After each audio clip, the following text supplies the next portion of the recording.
Caleb Thornton hadn't touched another human being in 6 years. Not a handshake, not a pat on the shoulder, nothing. So when his fingers closed around the frozen wrist of the woman crumpled on his porch, the shock of contact nearly buckled his knees. "She's dead," the boy beside her whispered. "Ma's dead, ain't she?" A pulse. Faint. Stubborn. "Not yet," Caleb growled. "Not on my porch." He didn't know it then, but those 4 words would cost him everything he'd built and give him back everything he'd lost. If you want to know what happens next, subscribe to my channel and stay until the end. Comment your city below. I want to see how far this story travels. The boy had a knife. Caleb saw it before he saw anything else, a rusted blade clutched in a child's white-knuckled fist aimed at his chest. Behind the boy, a woman lay crumpled against the porch railing. A smaller shape pressed against her side, still as death. December wind cut through Caleb's union suit. He'd come outside to escape the nightmare, the same one that had chased him for 6 years. The boy's face. The empty gun. The bullet that couldn't be taken back. Now he stood barefoot on frozen boards, staring at 3 strangers who had no business being alive. "Stay back." The boy's voice cracked, but his hand didn't shake. "I'll gut you if you touch her." "Easy, son." "I ain't your son." Caleb raised both palms slow, the way he used to do back when he wore a badge. "Fair enough. But that woman needs help, and you can't give it to her with a knife." "I can try?" "No, you can't." Caleb took 1 step forward. The boy's blade followed. "What's your name?" Hesitation. "Noah." "Noah. I'm Caleb. I live here. This is my ranch." He gestured at the dark cabin behind him, the barn barely visible against the pre-dawn sky. "Now I got 2 choices. I can let you stand there waving that pig sticker until your ma freezes solid. Or I can bring all 3 of you inside and maybe keep you alive till morning." Noah's eyes darted to his mother, to the small body pressed against her. "Rosie ain't moving," he whispered. "She stopped shivering an hour ago." Caleb's gut clenched. Stopped shivering meant the body had quit fighting. Meant death was settling in like winter frost. "Then we ain't got time for this." He stepped past the knife, dropped to his knees beside the woman. Her lips were blue. Frost glittered in her hair like scattered diamonds, but her chest rose. Barely. "Ma'am?" He shook her shoulder. "Ma'am, wake up."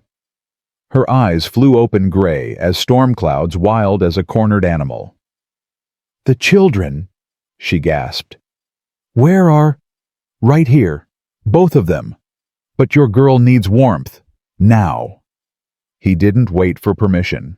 Scooped the little one up in his arms.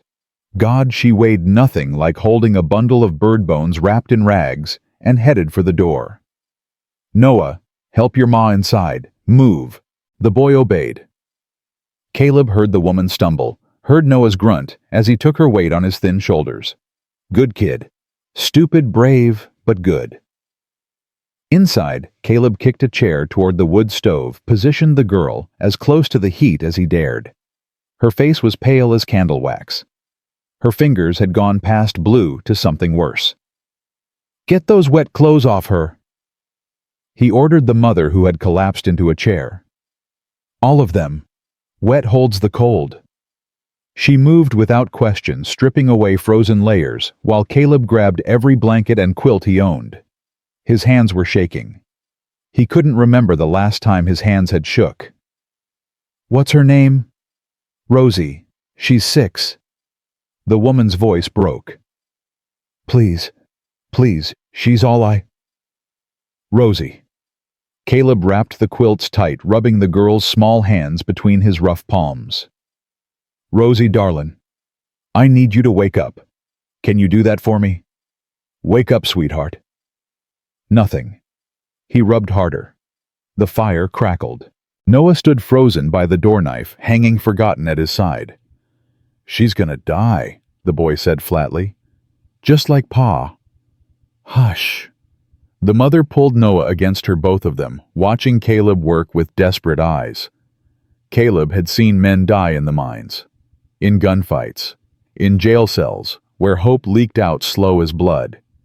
He knew the look of death, the gray settling over skin, the stillness that no amount of prayer could break. This girl wasn't there yet. "Come on, Rosie. Come on." He breathed on her fingers, tucked her hands against his chest inside his shirt, letting his body heat seep into her frozen skin. The touch was strange, foreign, after so many years alone. He'd forgotten what another person's skin felt like. Cold. That's what it felt like. Cold and terrifying. Long minutes crawled past. The fire popped. The mother prayed in broken whispers. Then Rosie coughed. Her eyes fluttered. Blue eyes bright as summer sky, confused and unfocused. "Mama!" The woman sobbed a raw, ugly sound of relief and gathered her daughter into her arms. Noah's knife clattered to the floor. He was crying too, though he'd probably deny it later. Caleb sat back on his heels, suddenly exhausted. "She needs food," he said. "All of you do. When's the last time you ate?" The silence told him everything.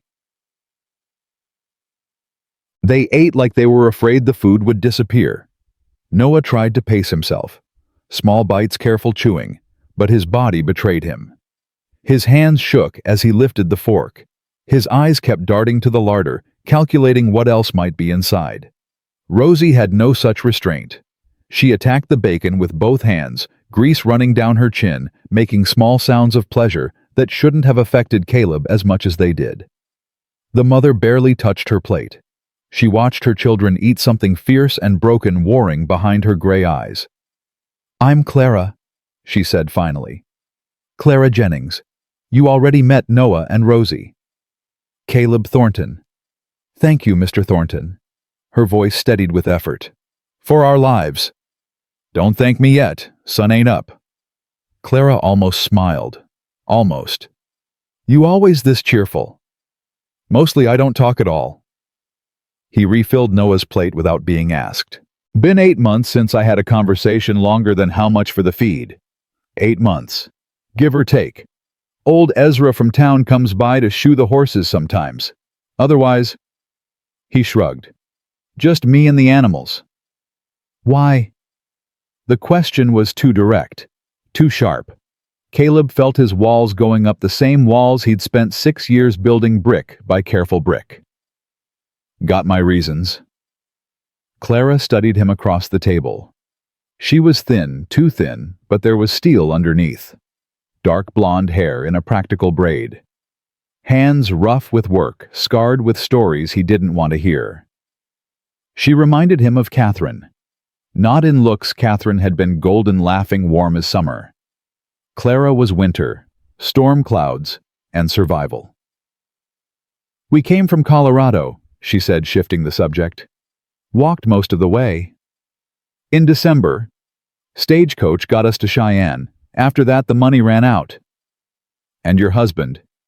Noah's fork stopped mid-air. Rosie looked up, bacon grease shining on her chin. "Dead." Clara's voice could have cut glass. 6 months ago. Poker game in Denver.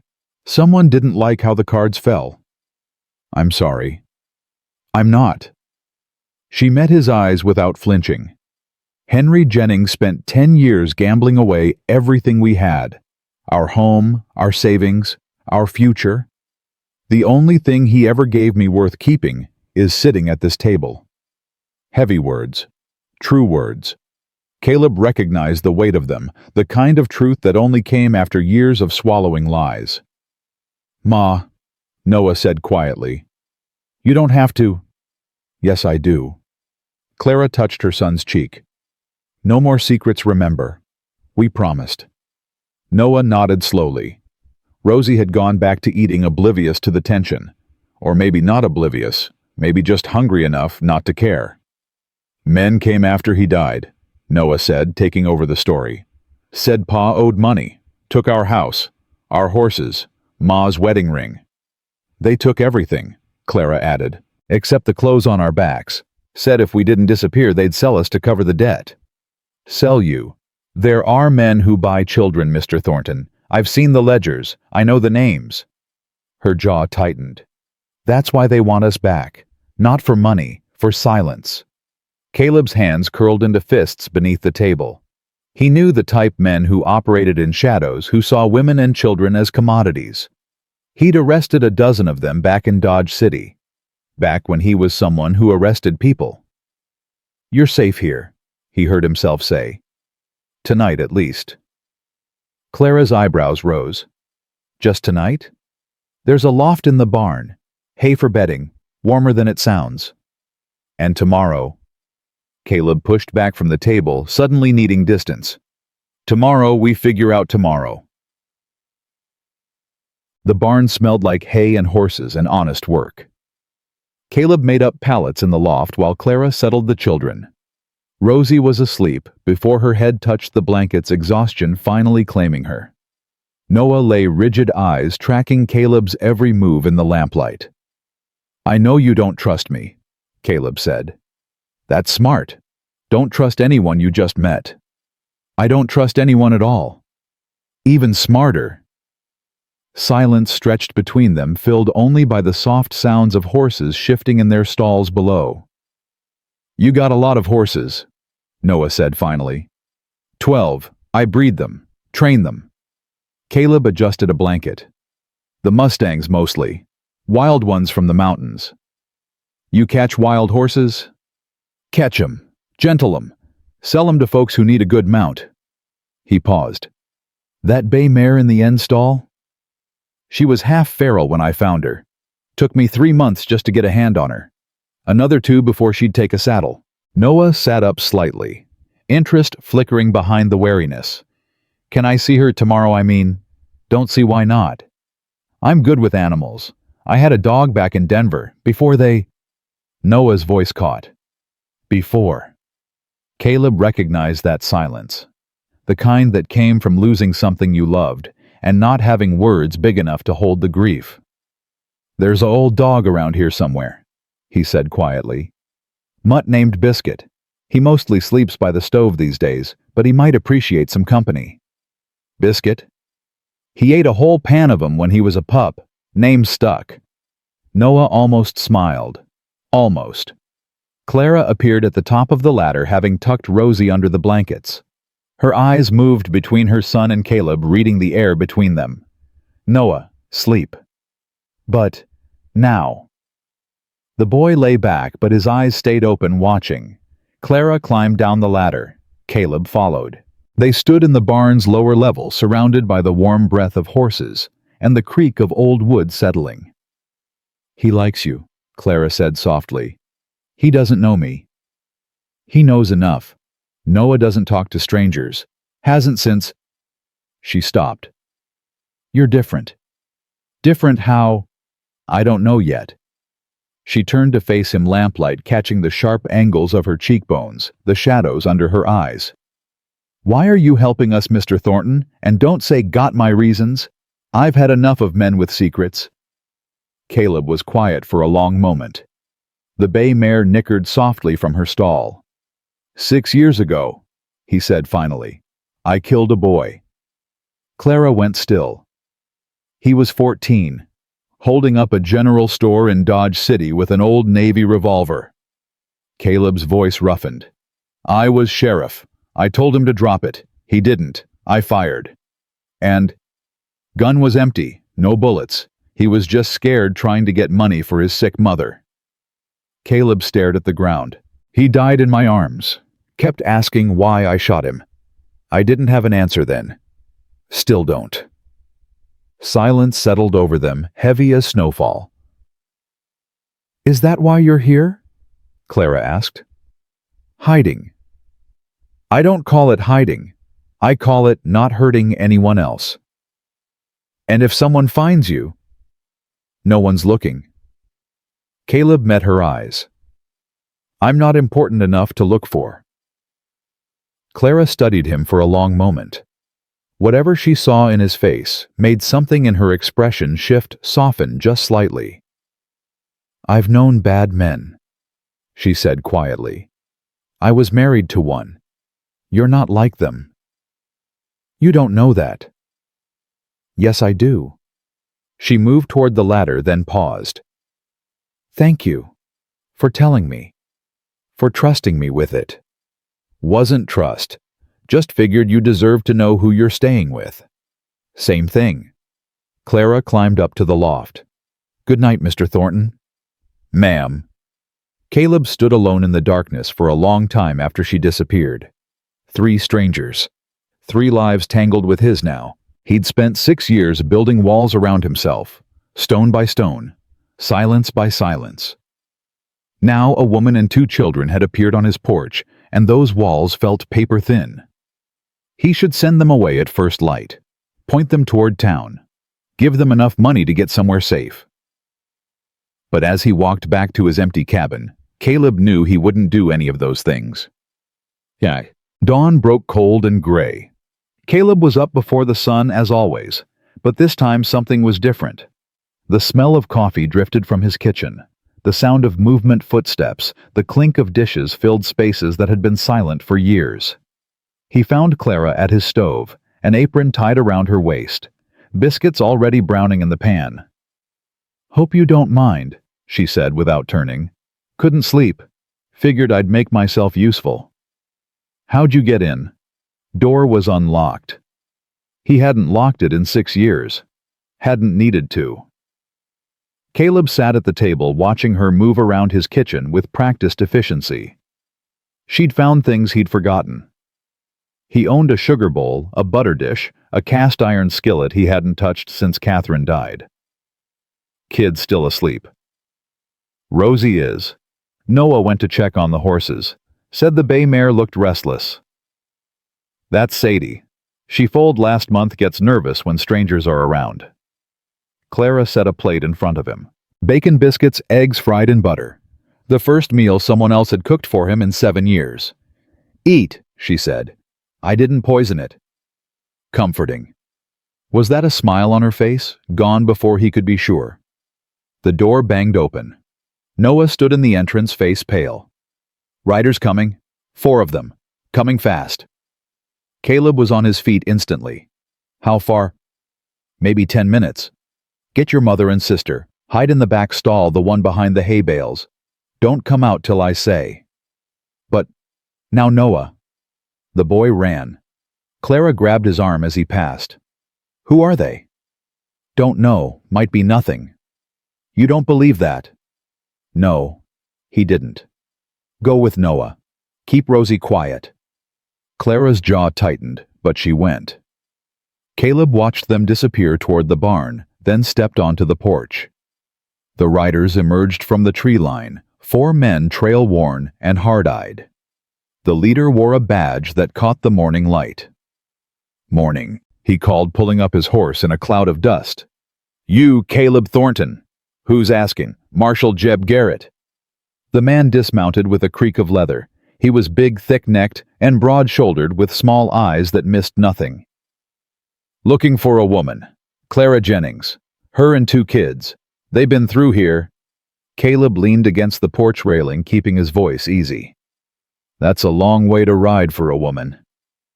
She's wanted for theft. Stole property from her late husband's creditors. What kind of property? Garrett's smile didn't reach his eyes. The kind that ain't your business. Well, Marshal, this is my land. That makes most things on it my business. The other riders shifted in their saddles. They had the look of bounty hunters' guns worn from use eyes calculating the odds. You seen her or not? Garrett pressed.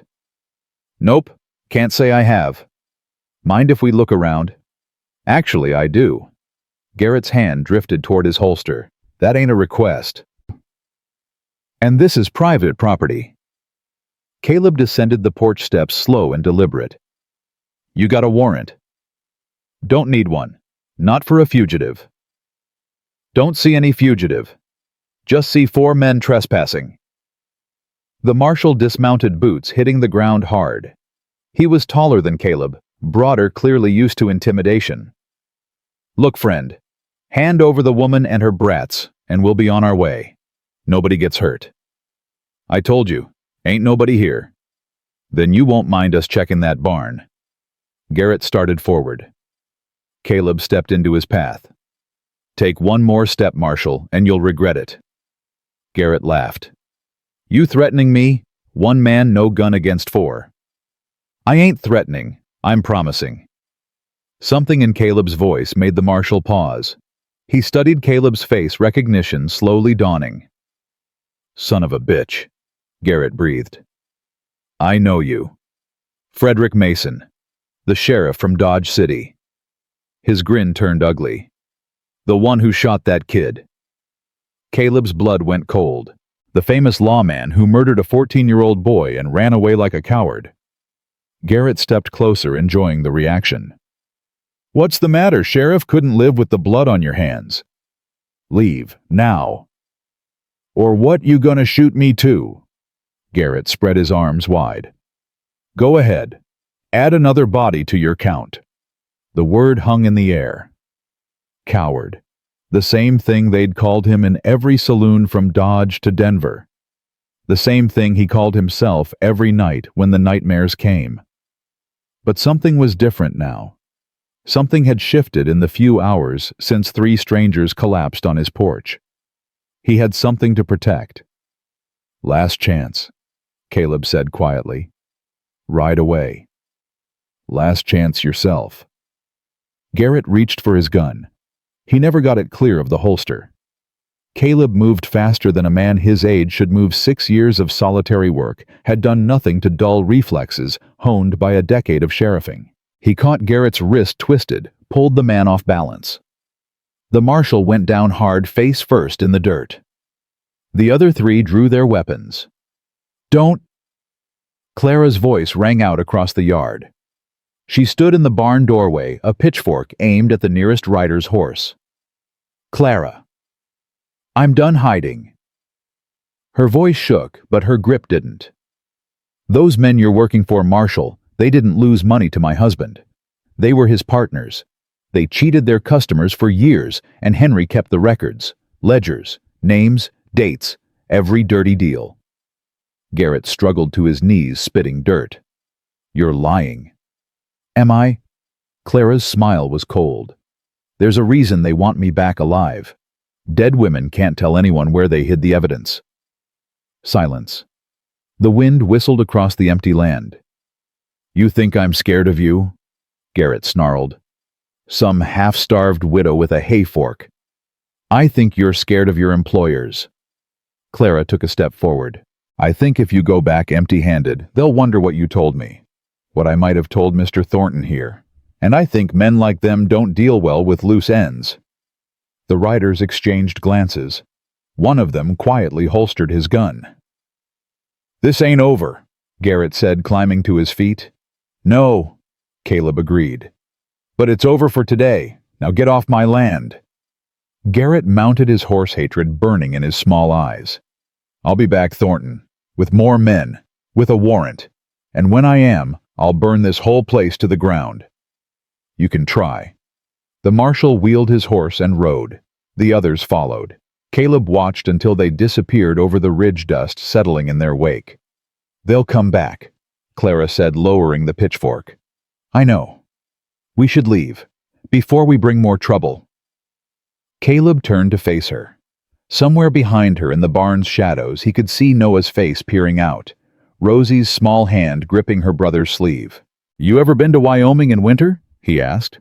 "No. Snow gets 10 feet deep some places, roads close, nobody gets in or out till spring." He let that sink in. "Way I figure it, you couldn't leave even if you wanted to." Clara studied him, searching for something. "And when spring comes?" Caleb thought about the empty rooms in his cabin, the silence that had become unbearable. The wooden box under his bed where he kept Catherine's wedding ring hadn't opened it in years, but he couldn't bring himself to throw it away. "Ask me in spring." "That's not an answer. It's the only one I've got." Something passed between them. Not attraction, not yet. Something simpler. Two people who'd stopped expecting kindness and found it anyway. "Noah," Clara called without turning. "Rosie, come out." The children emerged from the barn.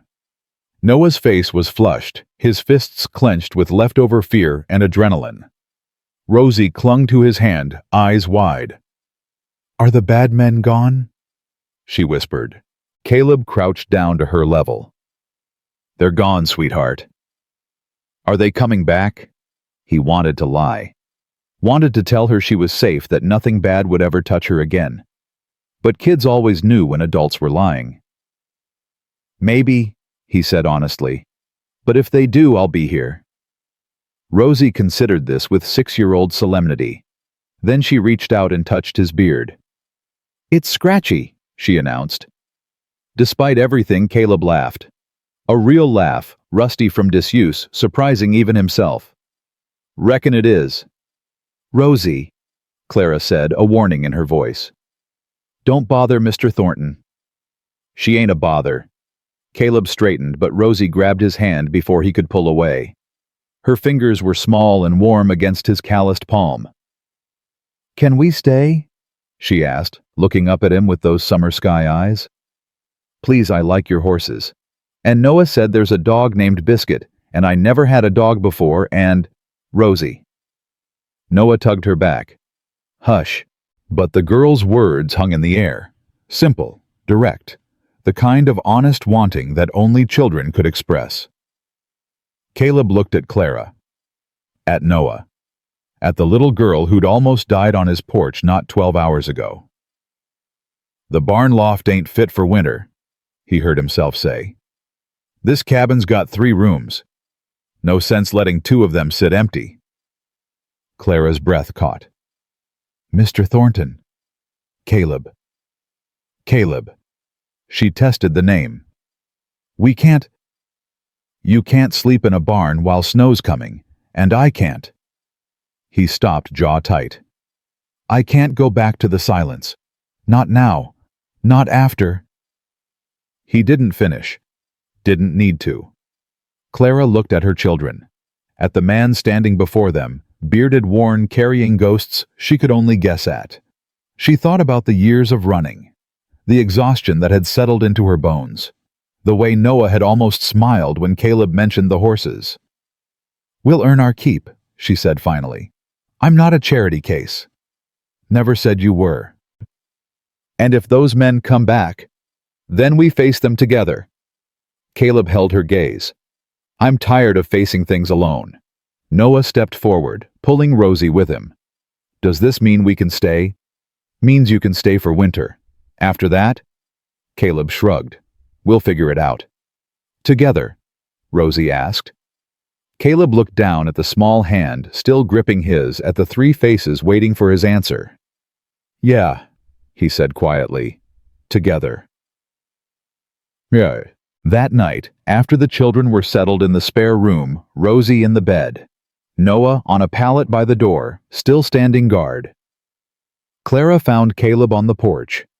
Stars scattered across the sky like spilled salt. The air was cold enough to burn lungs, but neither of them moved toward the warmth inside. "Thank you," Clara said, "for standing up to them, for not turning us in." "Wouldn't have done any different if you were strangers." "We are strangers." Caleb was quiet for a moment. "Doesn't feel like it." They stood in silence, watching their breath cloud in the darkness. "The boy you killed," Clara said finally. "The one in Dodge City. What was his name?" Nobody had ever asked him that. Not the newspapers, not the review board, not even the boy's grieving mother. "Daniel," Caleb said roughly. "Daniel Porter." "You remember his name?" "Every day." Clara nodded slowly. "That's how I know you're not like Henry, not like Garrett, not like any of them." She turned to face him. "Bad men don't carry their sins, they throw them away." "Maybe I should have thrown them away." "Maybe. But then you wouldn't be the man who saved my daughter's life." Clara touched his arm, brief barely there. "Wouldn't be the man standing between us and the wolves." "Don't make me something I ain't." "I'm making you exactly what you are." She pulled her shawl tighter. "A good man who made a terrible mistake. Same as the rest of us." Caleb wanted to argue, wanted to tell her she was wrong, that he wasn't good, that everything he touched turned to ash. But the words wouldn't come. "Get some sleep," he said instead. "Long day tomorrow." "What's tomorrow?" Caleb looked out at the darkness, at the barn, the horses, the land he'd spent 6 years tending alone. "Tomorrow," he said, "we start building." Building what? He didn't answer, didn't know how. But somewhere in his chest, in the hollow place where hope used to live, something stirred. Small, fragile, dangerous. It felt impossibly like a beginning. The first nail went in crooked. Noah stared at it, frustration burning in his eyes. "I can't do it." "Try again." Caleb handed him another nail. "Hold it steady. Let the hammer do the work." "That's what you said last time. And I'll say it again until you get it right." 3 days had passed since the marshal's visit. 3 days of waiting for the other shoe to drop. But the road stayed empty, and slowly, carefully, they'd begun to settle into something like routine. Clara took over the kitchen. Noah helped with the horses.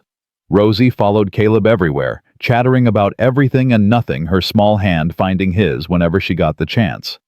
And now in the workshop behind the barn, Caleb was teaching Noah to build.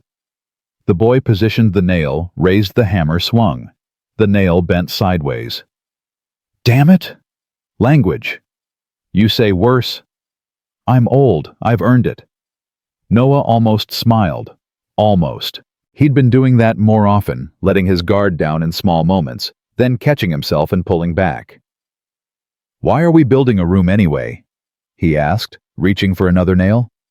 "The cabin's big enough." "Big enough ain't the same as right." Caleb guided the boy's hand, adjusting his grip. "Your sister needs her own space. So does your ma. Can't have everyone sleeping on top of each other all winter." "We've slept worse places." "I know. That's why you're getting better." Noah was quiet for a moment, processing this. Then, "Pa never built anything. Said it was servants' work." "Your pa was wrong about a lot of things." "Yeah." Noah swung the hammer. The nail sank straight and true. His face lit up. "I did it." "You did." Caleb squeezed his shoulder. "Now do it again. 100 more times and you might be useful." 100? Room ain't gonna build itself." From somewhere outside, Rosie's voice drifted through the cold air. She was humming a tuneless little melody that wandered up and down without finding a home. It was the first time Caleb had heard her make music since she'd arrived. Noah heard it too. His hammer paused mid-swing. "She used to sing," he said quietly. "Before. Real songs with words. Ma taught her." "What happened?" "Pa happened." Noah's jaw tightened. "Said it was annoying. Said if she didn't shut up, he'd give her something to cry about." Caleb's hands curled into fists. "And she shut up." Noah drove another nail home, harder than necessary. "Hasn't sung since. That humming, that's the first sound she's made in months." The workshop fell silent, except for the rhythm of hammer strikes. Caleb thought about all the ways a man could break a child without ever leaving a mark. The silence, the fear, the slow erosion of everything that made them who they were. "She'll sing again," he said finally. "How do you know?" "Because she's safe now. Because she's got time." Caleb met Noah's eyes. "Because I'm gonna make sure nobody ever tells her to shut up again." Noah held his gaze for a long moment. Whatever he saw there made something in his expression shift, soften just slightly. "Okay," he said quietly. "Okay. Okay. I believe you." It wasn't much. A single word. But from a boy who'd spent 10 years learning not to trust anyone, it meant everything. They worked in silence after that, the sound of hammers filling the space where words weren't needed. Clara found them an hour later, Rosie trailing behind her like a small shadow. "We need supplies," she announced. "Flour, salt, coffee, a few other things. Make a list. I'll ride into town tomorrow." "We should all go." Caleb's hammer stopped mid-swing. "That ain't a good idea." "Why not?" The children need clothes. Winter clothes. What they have won't last another week. I'll bring back clothes. You don't know their sizes. Then tell me their sizes. Caleb. Clara's voice hardened. We can't hide here forever. Sooner or later we have to face whatever's waiting. Later sounds fine to me. Well, it doesn't sound fine to me. She crossed her arms. I've spent 6 months running. I'm tired of it. If these people are going to hate us, I'd rather know now than spend all winter wondering. They stared at each other, two stubborn wills meeting like flint and steel. Noah cleared his throat. I want to go. Noah, Caleb started. I ain't scared. The boy's chin lifted. And I ain't hiding behind you forever. If Ma says we go, we go. Rosie tugged at Caleb's sleeve. Can we get peppermints? Ma always got us peppermints before. Caleb looked at the three faces waiting for his answer. Clara's determination. Noah's fragile courage. Rosie's simple hope. He sighed. Fine, tomorrow. But we stay together and we don't linger. Clara's expression softened. Thank you. Don't thank me yet. Town's got a long memory and a short temper. He wasn't wrong. They rode in the next morning, all four of them crammed into Caleb's wagon. The road to Silver Creek wound through frozen hills and stands of bare-branched cottonwoods. Rosie sat between Clara and Noah, wrapped in every blanket they owned, humming that same wandering melody. The town appeared over the last rise, a scatter of buildings huddled together against the cold. General store, blacksmith, church with a crooked steeple, a saloon with horses tied outside despite the early hour. Caleb pulled up in front of Harwell's general store. Stay close, he said. Get what you need, nothing more. Yes, sir, Noah muttered, but there was no real bite in it. They climbed down from the wagon. Rosie immediately pressed her face against the store window, eyes wide at the display of goods inside. Look, Mama, dolls. We're not here for dolls, sweetheart. But maybe next time. Clara took her daughter's hand. Come on. The bell above the door jangled as they entered. The store was warm, smelling of coffee beans and tobacco and dried herbs. A woman stood behind the counter, thin, sharp-featured, with steel-gray hair pulled back in a severe bun. Her eyes found Caleb first, narrowed, moved to Clara and the children. Mr. Thornton, she said. Her voice could have frozen water. Didn't expect to see you in town. Mrs. Whitaker, need some supplies. I can see that. Pearl Whitaker's gaze lingered on Clara. And who might this be? None of your concern. Everything in this town is my concern. Pearl came around the counter, moving closer. I'm on the church committee, Mr. Thornton. We take an interest in moral matters. Clara stepped forward, putting herself between Pearl and the children. I'm Clara Jennings. These are my children Noah and Rosie. We're staying with Mr. Thornton for the winter. Staying with him? Pearl's eyebrows rose. An unmarried woman with children. Is that a problem? It might be, depending. Depending on what? Pearl smiled. It didn't reach her eyes. Depending on what kind of woman you are, Mrs. Jennings.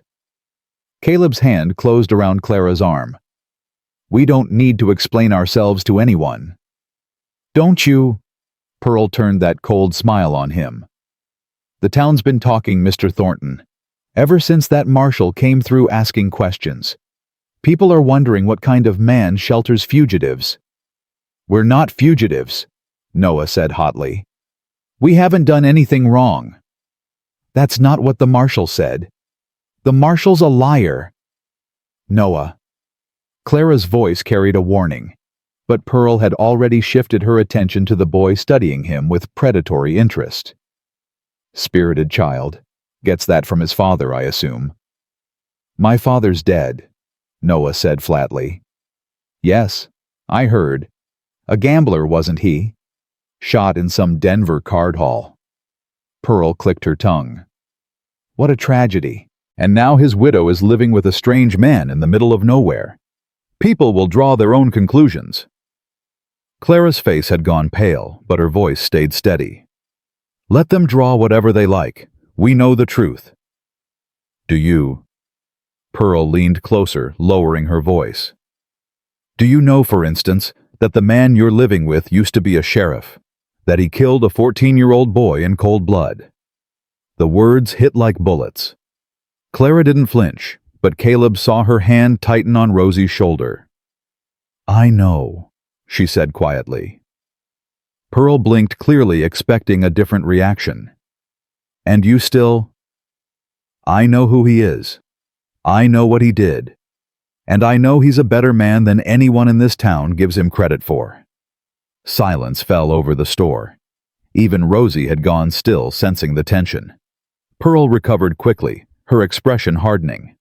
We'll see about that. The church committee meets next week. I intend to raise concerns about the moral environment at that ranch. You do that. Clara gathered her children close. And while you're at it, ask yourself what kind of Christian turns away a widow and her children in the dead of winter. She turned and walked out, Noah and Rosie in tow.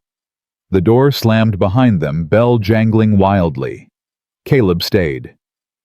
You know, he said quietly, there was a time when I thought this town might have changed. People don't change, Mr. Thornton. No, but sometimes they remember why they should. He moved toward the door, then paused. Your husband, Samuel, he was a good man.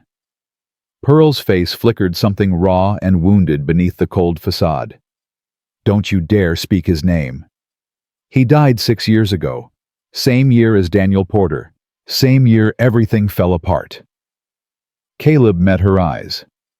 I think about him sometimes. Wonder if things might have been different. Get out. I'm going. He opened the door.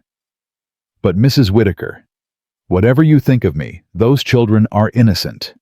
They've already lost enough. Don't make them pay for my sins. He walked out before she could respond. Clara was waiting by the wagon arms wrapped around herself, children huddled against her sides. Her face was tight with anger and something else, something that looked like fear. We should go, she said. Agreed. They loaded into the wagon without speaking. Caleb clicked his tongue, and the horses moved. Silver Creek fell away behind them, growing smaller with every turn of the wheels. They were halfway home before Clara spoke. She's going to make trouble. She's been making trouble since her husband died. Won't stop now. What happened to him? Her husband. Caleb was quiet for a long moment. The wagon creaked. The horse's breath clouded in the cold air. Samuel Whitaker was my deputy, he said finally. Back in Dodge City. Best man I ever worked with. Clara turned to look at him. What happened? The day Daniel Porter died, the boy I shot, Samuel, was with me. He tried to talk the kid down first.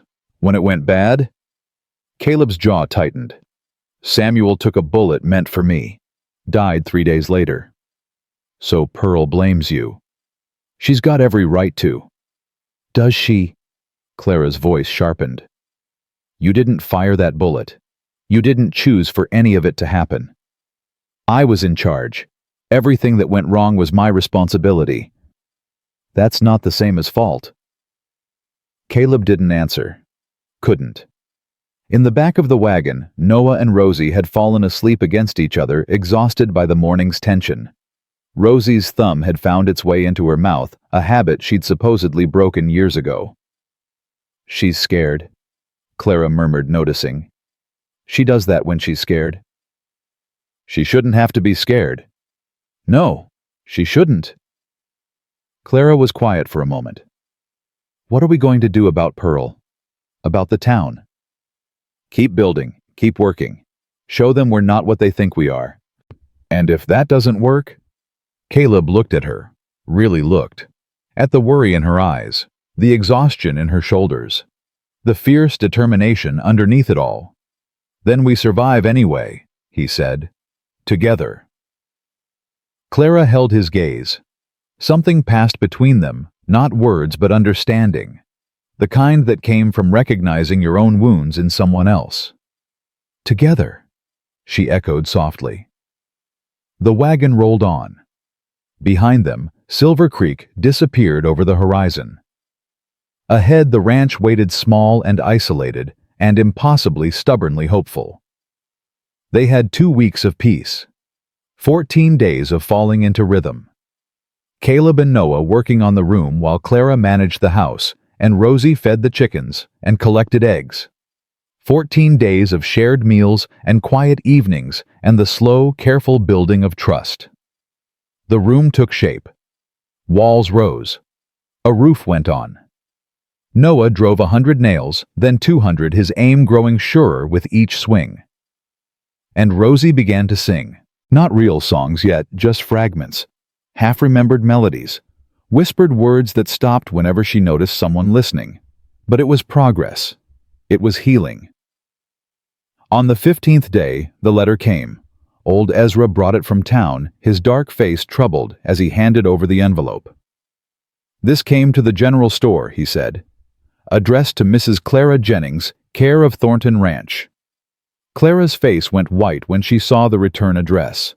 Her hands shook as she tore it open. Caleb watched her read, watched the color drain from her cheeks, watched her knees buckle. He caught her before she hit the ground. Clara, what is it? She couldn't speak, just thrust the letter at him with trembling hands. He read it, then read it again, hoping the words might change. They didn't. Dear Mrs. Jennings, it has come to my attention that my brother Henry's children, my niece and nephew, are living in improper circumstances with a man of questionable reputation. As their closest living blood relative, I have a duty to ensure their welfare. I will be arriving in Silver Creek on December 28th to discuss the children's future. If you are unwilling to cooperate, I will be forced to pursue legal remedies. I trust you will see reason. Marcus Jennings. December 28th, 2 weeks away. Christmas Eve. He can't, Clara whispered. He can't take them. He's never even met them. Who is he? Henry's brother, a banker in Denver. Clara's voice broke. Henry hated him, said he was worse than any gambler because he robbed people legally. Does he have a claim? Blood relation, that's all he needs. Clara gripped Caleb's arms, desperation in her eyes. He'll take them, Caleb. He'll take my children and I'll never see them again. No. Caleb pulled her close, felt her trembling against him. No one's taking anyone. Not while I'm breathing. You don't understand. Men like Marcus, they have lawyers, judges, money. And we have something better. What? Caleb tilted her chin up, forcing her to meet his eyes. Each other. This family. Whatever it takes to protect it. Clara stared at him. Tears spilled down her cheeks. Why? Why do you care so much? We're nothing to you. You're everything to me. The words came out before he could stop them. True. Terrifying. Impossible to take back. Clara's breath caught. I spent 6 years building walls, Caleb said roughly. Thought if I kept everyone out, I couldn't lose anyone else. Then you showed up on my porch, half frozen and half dead, and... He stopped, jaw tight. And those walls came down. I don't know how. I don't know why. But they're gone and I can't build them back. Don't want to. Caleb. Whatever's coming, we face it together. You, me, Noah, Rosie. Family. We're not. We are. He cupped her face in his rough hands. Maybe not by blood, maybe not by law, but by choice. By everything that matters. Clara's tears fell faster, but she was smiling now, a broken, beautiful thing. I'm scared, she whispered. Me too. What if we lose? Then we lose together, but we don't stop fighting. She kissed him. It wasn't planned, wasn't elegant, just a desperate press of lips, salt tears, and shared breath, and 6 years of loneliness crashing into 6 months of grief. When they broke apart, both were shaking. Well, Clara said unsteadily, that happened. Yeah. Caleb's voice was rough. It did. Are we? I don't know what we are. He brushed a tear from her cheek. But I know what we're going to do. What? Fight. Caleb picked up the letter, crumpled it in his fist. Marcus Jennings wants a war. He's got one. From the doorway, Noah's voice cut through the moment. What's going on? They turned. The boy stood rigid, face pale, fists clenched. Who's coming to take us? Clara moved toward him. Noah. I heard you. Someone's coming. Who? Your uncle, Marcus. Noah's face twisted. I don't have an uncle. I've got Ma. I've got Rosie. I've got... He stopped looking at Caleb. I've got you. That's all I need. Caleb crossed the room in 3 strides and dropped to one knee in front of the boy. Listen to me, Noah. Nobody's taking you anywhere. Not your uncle, not the marshal, not anyone. You promise. I promise. Pa used to promise things. Noah's voice cracked. He always broke them. I ain't your pa. Caleb gripped the boy's shoulders. I keep my promises, every single one. You understand. Noah searched his face, looking for lies, for weakness, for the cracks that all adults eventually showed. He didn't find any. Okay, he said finally. Small voice, huge trust. Okay. Outside, Rosie had appeared at the window, pressing her nose against the glass. She was humming again that same wandering melody, but now there were words. Soft, barely audible, but there. Safe, she sang. We're safe here. Safe. Caleb looked at Clara, at Noah, at the little girl making up songs about safety. 2 weeks until Marcus Jennings arrived. 2 weeks to prepare for a battle they might not win. But for the first time in 6 years, Caleb felt something other than fear. He felt ready. The blizzard hit on December 23rd. Caleb saw it coming, had been watching the sky for days, reading the signs the way his father had taught him. The strange warmth before the cold. The way the horses grew restless. The pressure building behind his eyes like a warning. Storm's coming, he told Clara over breakfast. Bad one. Maybe 3 days. 3 days? Could be longer. We need to prepare. They spent the morning hauling supplies into the house, extra firewood, water from the well, feed for the animals. Noah worked alongside Caleb without complaint, his thin arms straining under loads too heavy for a boy his age. You don't have to prove anything, Caleb told him. I ain't proving nothing, just doing my share. Stubborn kid, reminded Caleb of himself at that age. By noon, the wind had picked up. By evening, the world had disappeared into a wall of white. They huddled together in the main room, fire roaring in the hearth, listening to the storm howl like something alive. Rosie pressed against Clara's side, eyes wide at every gust that shook the windows. It's just wind, sweetheart, Clara murmured. Can't hurt us in here. It sounds angry. Wind don't have feelings, Noah said. But he moved closer to the fire anyway. Caleb sat in his chair by the hearth, whittling a small figure from pine. His hands needed something to do, always had. Idle hands led to idle thoughts, and idle thoughts led to dark places. What are you making? Rosie asked, peering at the wood. Horse. For who? Don't know yet, just making it. Rosie considered this. Can I have it when you're done? Rosie, Clara warned. Don't ask for things. It's fine. Caleb held up the half-formed figure. It'll be yours, soon as it's finished. Rosie's face lit up. She reached out and touched the rough wood with one finger, gentle as a prayer. Thank you, she whispered.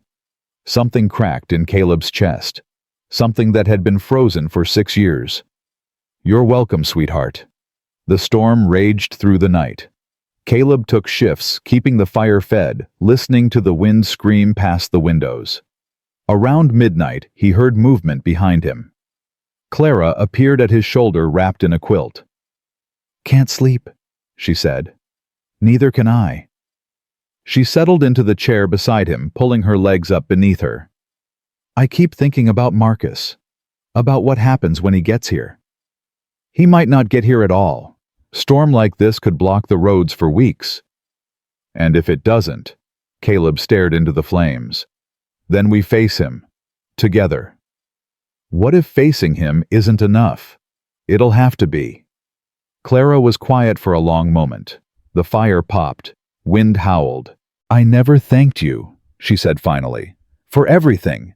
For taking us in. For standing up to Garrett. For... She hesitated. For the kiss. You don't need to thank me for that. I want to. She reached out, touching his hand. I haven't felt anything in so long. Haven't wanted to feel anything. And then you, Clara. Let me finish. Her fingers tightened around his. I was married to a man who made me feel worthless. Who made me believe I didn't deserve kindness. That my children didn't deserve safety. You've given us more in 3 weeks than Henry gave us in 10 years. That ain't a high bar. Maybe not. But you've cleared it anyway. Clara moved closer, her face illuminated by firelight. Whatever happens with Marcus, I want you to know this time we've had here, it's meant everything. It ain't over yet. I know, She stopped, searching for words. I needed you to know. In case. In case what? In case I don't get another chance to say it. The words hung between them, heavy with everything unspoken. Caleb turned his hand over, laced his fingers with hers. You'll get another chance, he said roughly. 100 more, 1,000.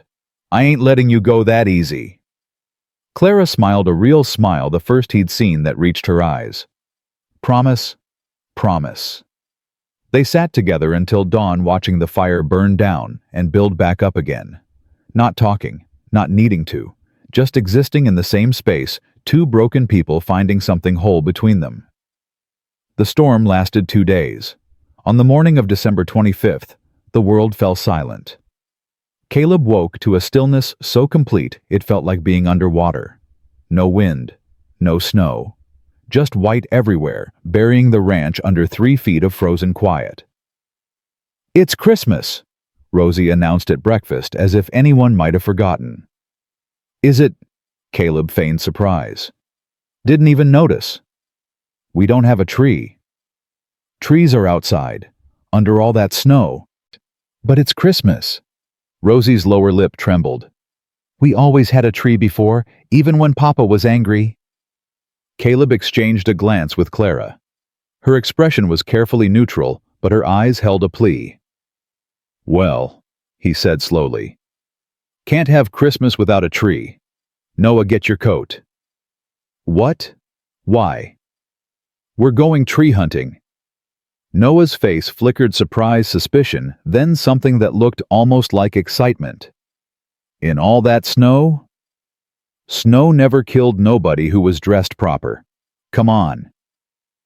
They waded out into the white world, snow up to their waists in places. Caleb broke trail while Noah followed, and behind them came Clara and Rosie, bundled so thick they looked like walking quilts. This one, Rosie pointed at a scraggly pine near the barn. This one's perfect. That's a twig with pretensions, Noah said. It's beautiful. It's 3 feet tall. So am I. Caleb laughed, a sound that surprised him. He couldn't remember the last time he'd laughed on Christmas. The lady has spoken, he said. This one it is. They cut the little tree, hauled it inside, and set it up in a bucket near the fire. Rosie decorated it with scraps of ribbon and paper, her small face serious with concentration. We need a star, she announced. For the top. Don't have a star. Can you make one? Caleb looked at the whittling knife in his hand. At the girl looking up at him with those summer sky eyes. I can try. He worked through the morning, carving a small star from pale wood, while Clara prepared Christmas dinner from their meager stores. Noah helped where he could, his usual wariness softened by the holiday's strange magic. By afternoon, the star was finished. Caleb lifted Rosie up so she could place it on top of the little tree. "It's perfect," she breathed. "The most perfect star in the whole world. It's just wood. It's magic." She turned in his arms, small hands framing his bearded face. "You're magic, Caleb." His throat tightened. "I ain't magic, sweetheart. Just a man." "You're our magic man." Rosie kissed his cheek, a quick, shy press of lips. "Merry Christmas." Caleb couldn't speak, couldn't breathe, just held the little girl close and let something he'd thought was dead stir back to life. Across the room, Clara watched with tears streaming down her face. Noah stood beside her, trying to look unaffected and failing miserably.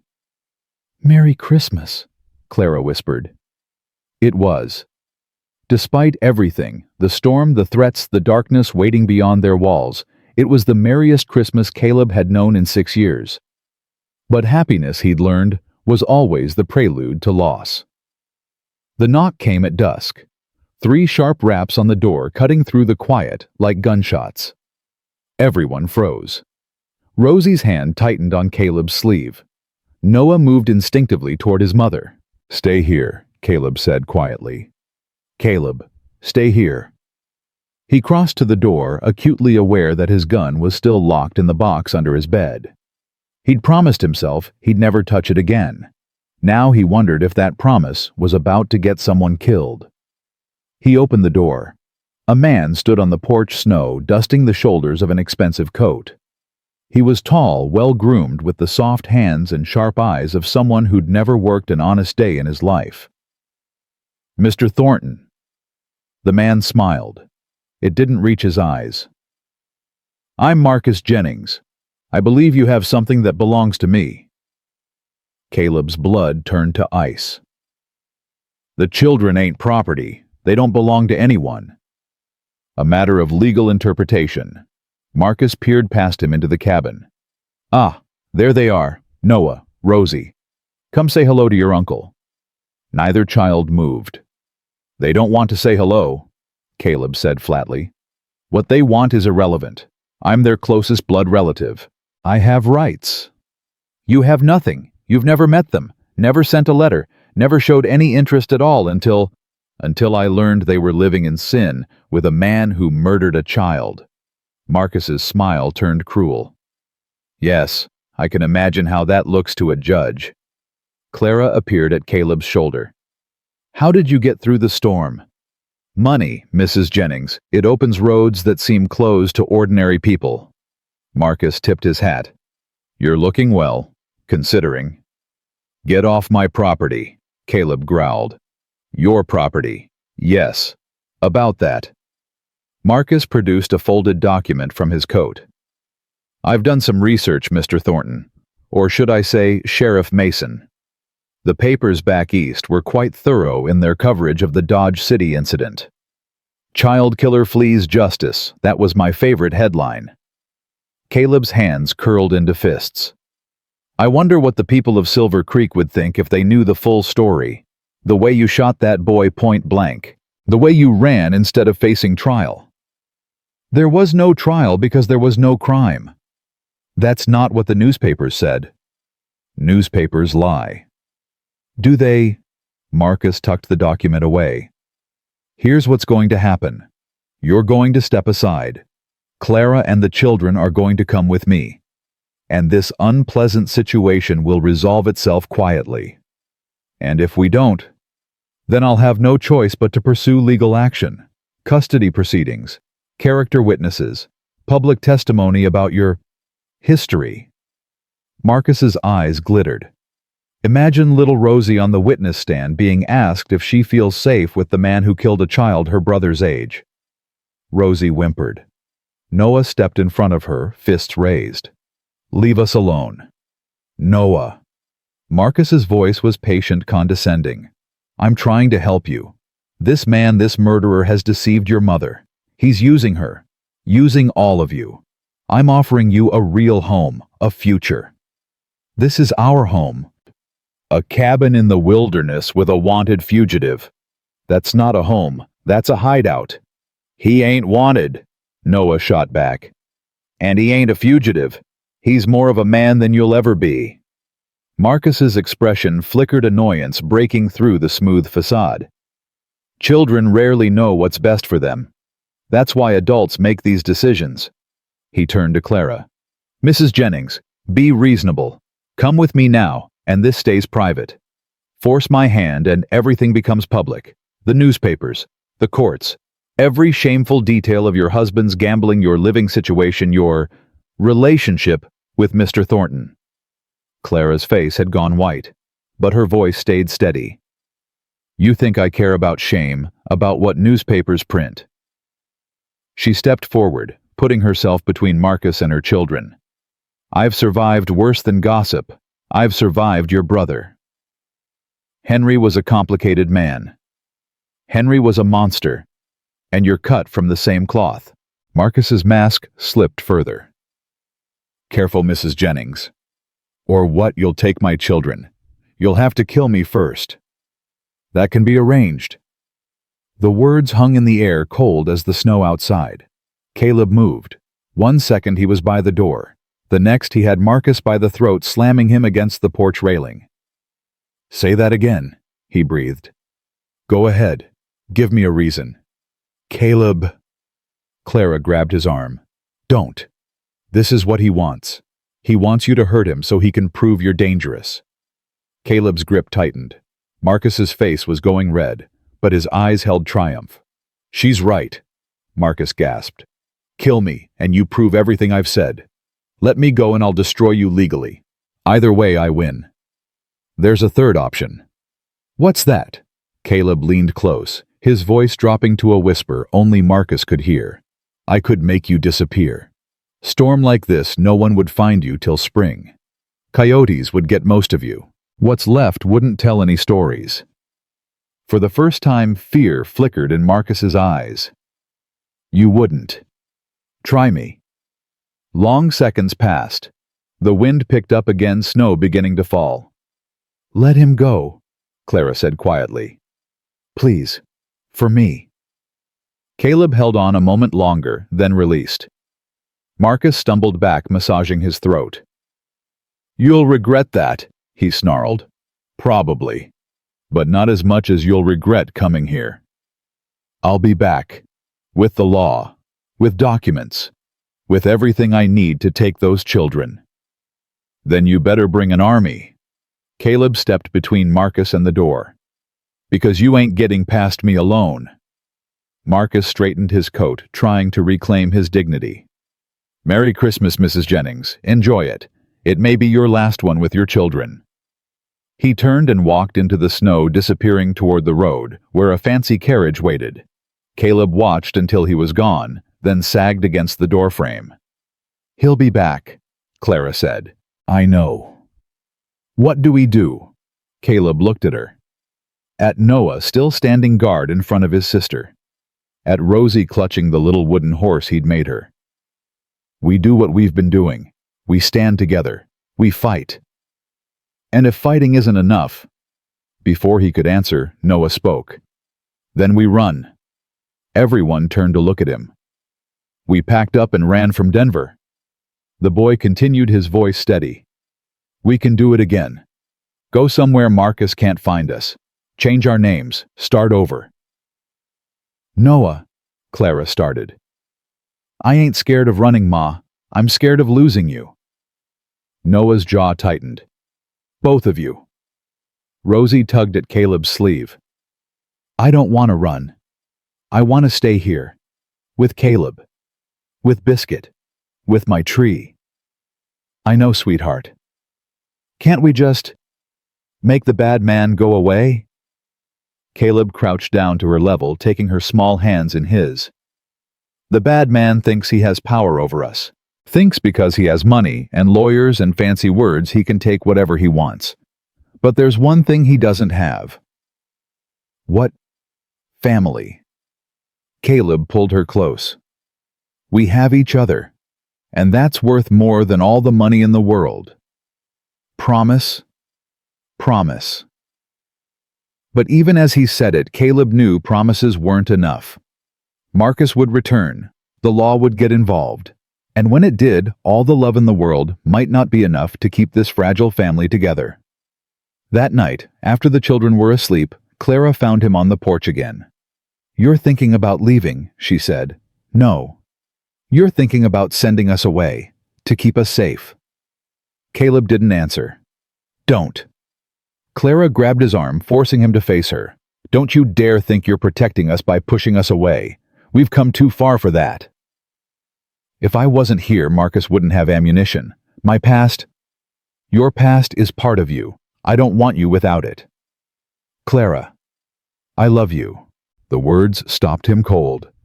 "I love you," she repeated, tears streaming down her face. "I didn't want to. I didn't plan to. But I do. And I'm not letting you throw that away because you think you're saving us." Caleb's throat closed. "I don't deserve. None of us deserve anything. We get what we fight for." Clara cupped his face in her hands. "Fight for us. Please. Don't give up. I don't know how to win." "Neither do I. But we'll figure it out. Together." She kissed him, soft, desperate, full of everything words couldn't say. "Say you'll stay. Say you won't leave us." Caleb pulled her close, burying his face in her hair. "I'll stay," he whispered. "God help me, I'll stay." They held each other in the darkness, two broken people clinging to something whole. Neither of them saw the figure watching from the tree line. Neither heard the horse ride away through the snow, and neither knew that by morning everything would change.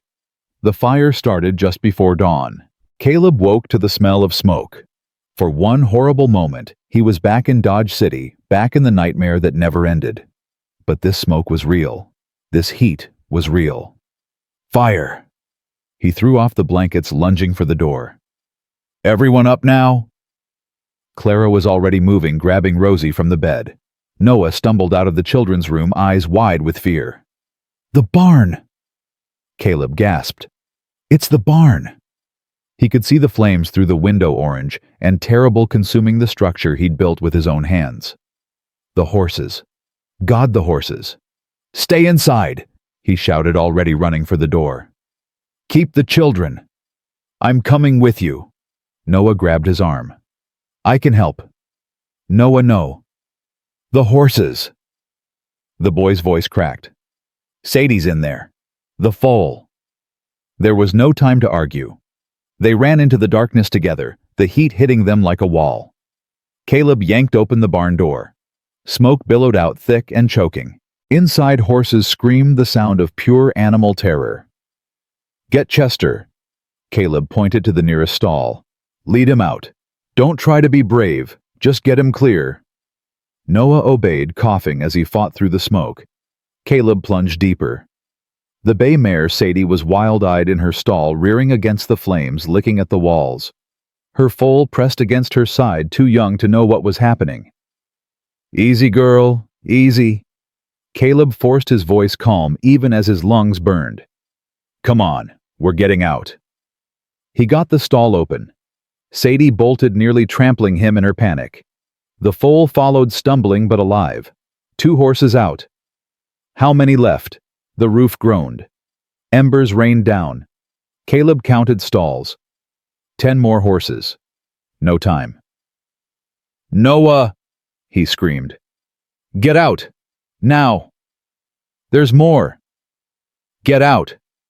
He threw open stalls one after another, releasing panicked animals into the night. Some ran. Some froze. He pushed them, slapped them, did whatever it took to get them moving. 8 horses. 9. 10. The beam above him cracked. Caleb looked up, saw the fire eating through the support, saw the moment it gave way. He threw himself sideways. The beam crashed down where he'd been standing, showering sparks. The impact knocked him off his feet. For a moment, everything went white. Then hands grabbed him, pulled him. Noah's face swam into focus, streaked with soot and tears. "Come on!" the boy screamed. "Get up!" Caleb couldn't feel his legs, couldn't feel anything except the heat and the smoke and the boy's hands dragging him toward the door. "Leave me." "No, Noah. I ain't leaving you." The boy's voice broke. "You promised. You promised you'd stay." Caleb looked up at the burning roof, at the child pulling him toward safety. And something inside him, something that had wanted to die for 6 years, decided to live. He grabbed Noah's arm, pushed himself up. Together they stumbled out of the barn just as the roof collapsed behind them. They fell in the snow, gasping, coughing. Clara reached them seconds later, pulling them both into her arms. "Are you hurt? Oh God, are you—" "We're okay," Caleb managed. "We're okay." But the barn was gone, consumed by flames that lit up the night like hellfire. And standing at the edge of the property, barely visible in the flickering light, was a man on horseback, watching. Marshal Garrett. He tipped his hat once, then wheeled his horse and disappeared into the darkness. Clara saw him too. Her face went white. "He did this," she whispered. "Marcus, he sent Garrett to—" "I know." Caleb pulled himself upright, every muscle screaming. "I know.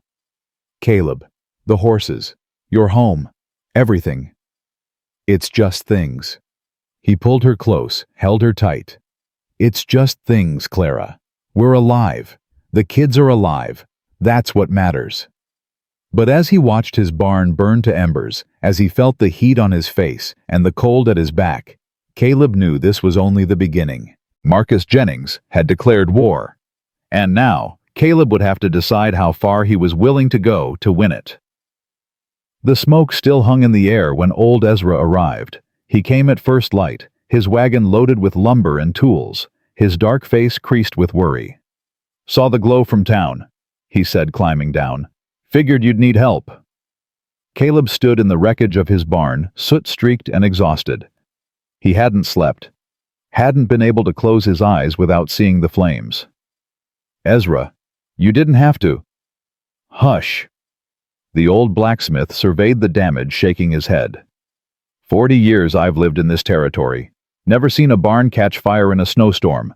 Wind's been dead for 2 days. It wasn't an accident." "I know it wasn't." Ezra's jaw tightened. "Garrett was in the saloon last night, bragging about teaching someone a lesson.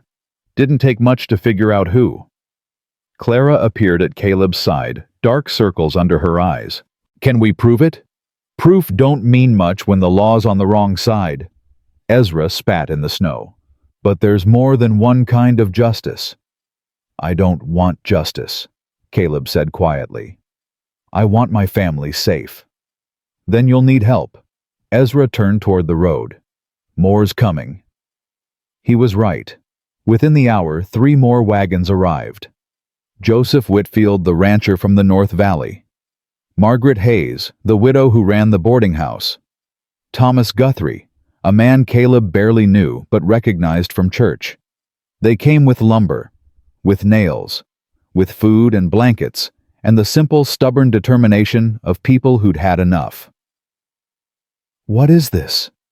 Clara whispered, watching them unload. "This is community," Ezra said. "The real kind. Not the Pearl Whitakers of the world sitting in judgment. The folks who show up when showing up cost something." Joseph approached Caleb, hand extended. "You probably don't remember me." "Should I?" "Silverton, 1869.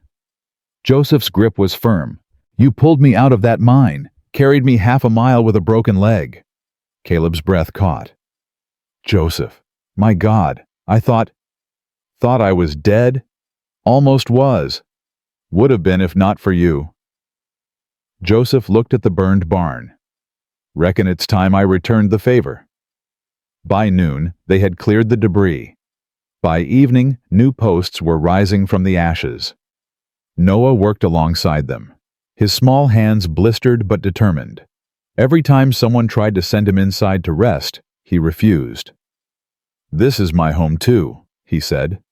I'm gonna help build it." Caleb watched the boy drive nails into fresh timber, watched the fierce concentration on his young face, and felt something shift in his chest. "He's something else," Ezra observed, following his gaze. "He's had to be. Life didn't give him a choice. Life rarely does.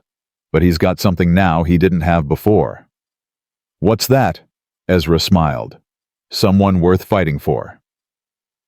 The new barn took shape over 3 days. It wasn't as large as the old one, but it was solid, built by hands that owed Caleb nothing and gave anyway. On the third night, as the last volunteers packed up their tools, Reverend Phillips arrived. "I heard about the fire," he said, stepping down from his buggy, "and about Marcus Jennings. Word travels fast. It does when people care." Phillips looked at the new barn at the family huddled together on the porch. "I've come with news, some good, some not. Start with the bad. Marcus has filed a petition with the territorial court. Custody hearing's been scheduled for January 3rd, 1 week from now." Clara's hand found Caleb's. Her grip was ice cold. "And the good news," Caleb managed. "Judge Solomon Crane has been assigned to the case." Phillips allowed himself a small smile. "He's fair, Caleb. One of the few truly fair men I know. He won't be swayed by money or reputation. Will he be swayed by truth? If anyone will, it's him." Phillips hesitated. "But there's something else, something that could help your case considerably." "What?" "Marriage." The Reverend looked between Caleb and Clara. "A widow living with an unmarried man, that's ammunition for Marcus. But a married couple providing a stable home for children." He shrugged. "It changes the narrative." Clara's face had gone pale. "You're saying we should marry, just to win a court case. I'm saying you should consider all your options." Phillips's voice was gentle. "I've seen how you look at each other, how you are with those children. This wouldn't be a marriage of convenience. It would be making official what's already true." Silence fell. The evening wind stirred the snow. "I'll think about it," Clara said finally. "We'll think about it." Phillips nodded. "That's all I ask. I'll be at the church tomorrow if you need me." He left. The wagon disappeared down the road, swallowed by the gathering dusk.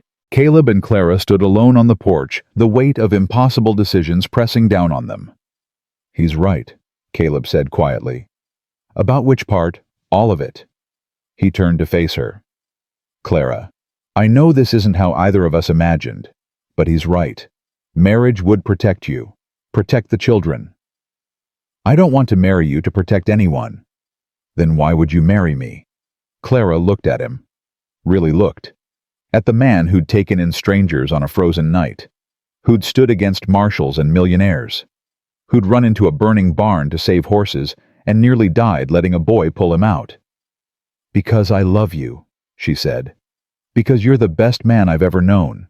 Because when I imagine the rest of my life, I can't imagine it without you in it." "Clara." "But not like this. Not with a court date hanging over our heads. Not because someone's forcing our hand." Her voice cracked. "If you ask me to marry you, I need it to be real. I need it to be because you want me, not because you're trying to save us." Caleb was quiet for a long moment. The wind picked up, sending snow swirling around them. Then he dropped to one knee. "Caleb, what are you?" "Hush, let me do this right." He took her hand, his rough fingers trembling against her skin. "Clara Jennings, I've spent 6 years hiding from the world, hiding from myself. Then you showed up on my porch half dead and full of fight, and everything changed. You don't have to. I want to. I need to." He looked up at her firelight from the window, catching the tears in his eyes. "I love you. I love your strength and your stubbornness, and the way you hum when you're cooking. I love how you hold your children like they're the only things that matter. I love that you saw who I was, what I'd done, and stayed anyway." Clara's tears were falling now, freezing on her cheeks. "Marry me," Caleb said. "Not for the court, not for the town, for us, Because I can't imagine waking up tomorrow without knowing you'll be there. Because I want to spend whatever time I have left making you happy.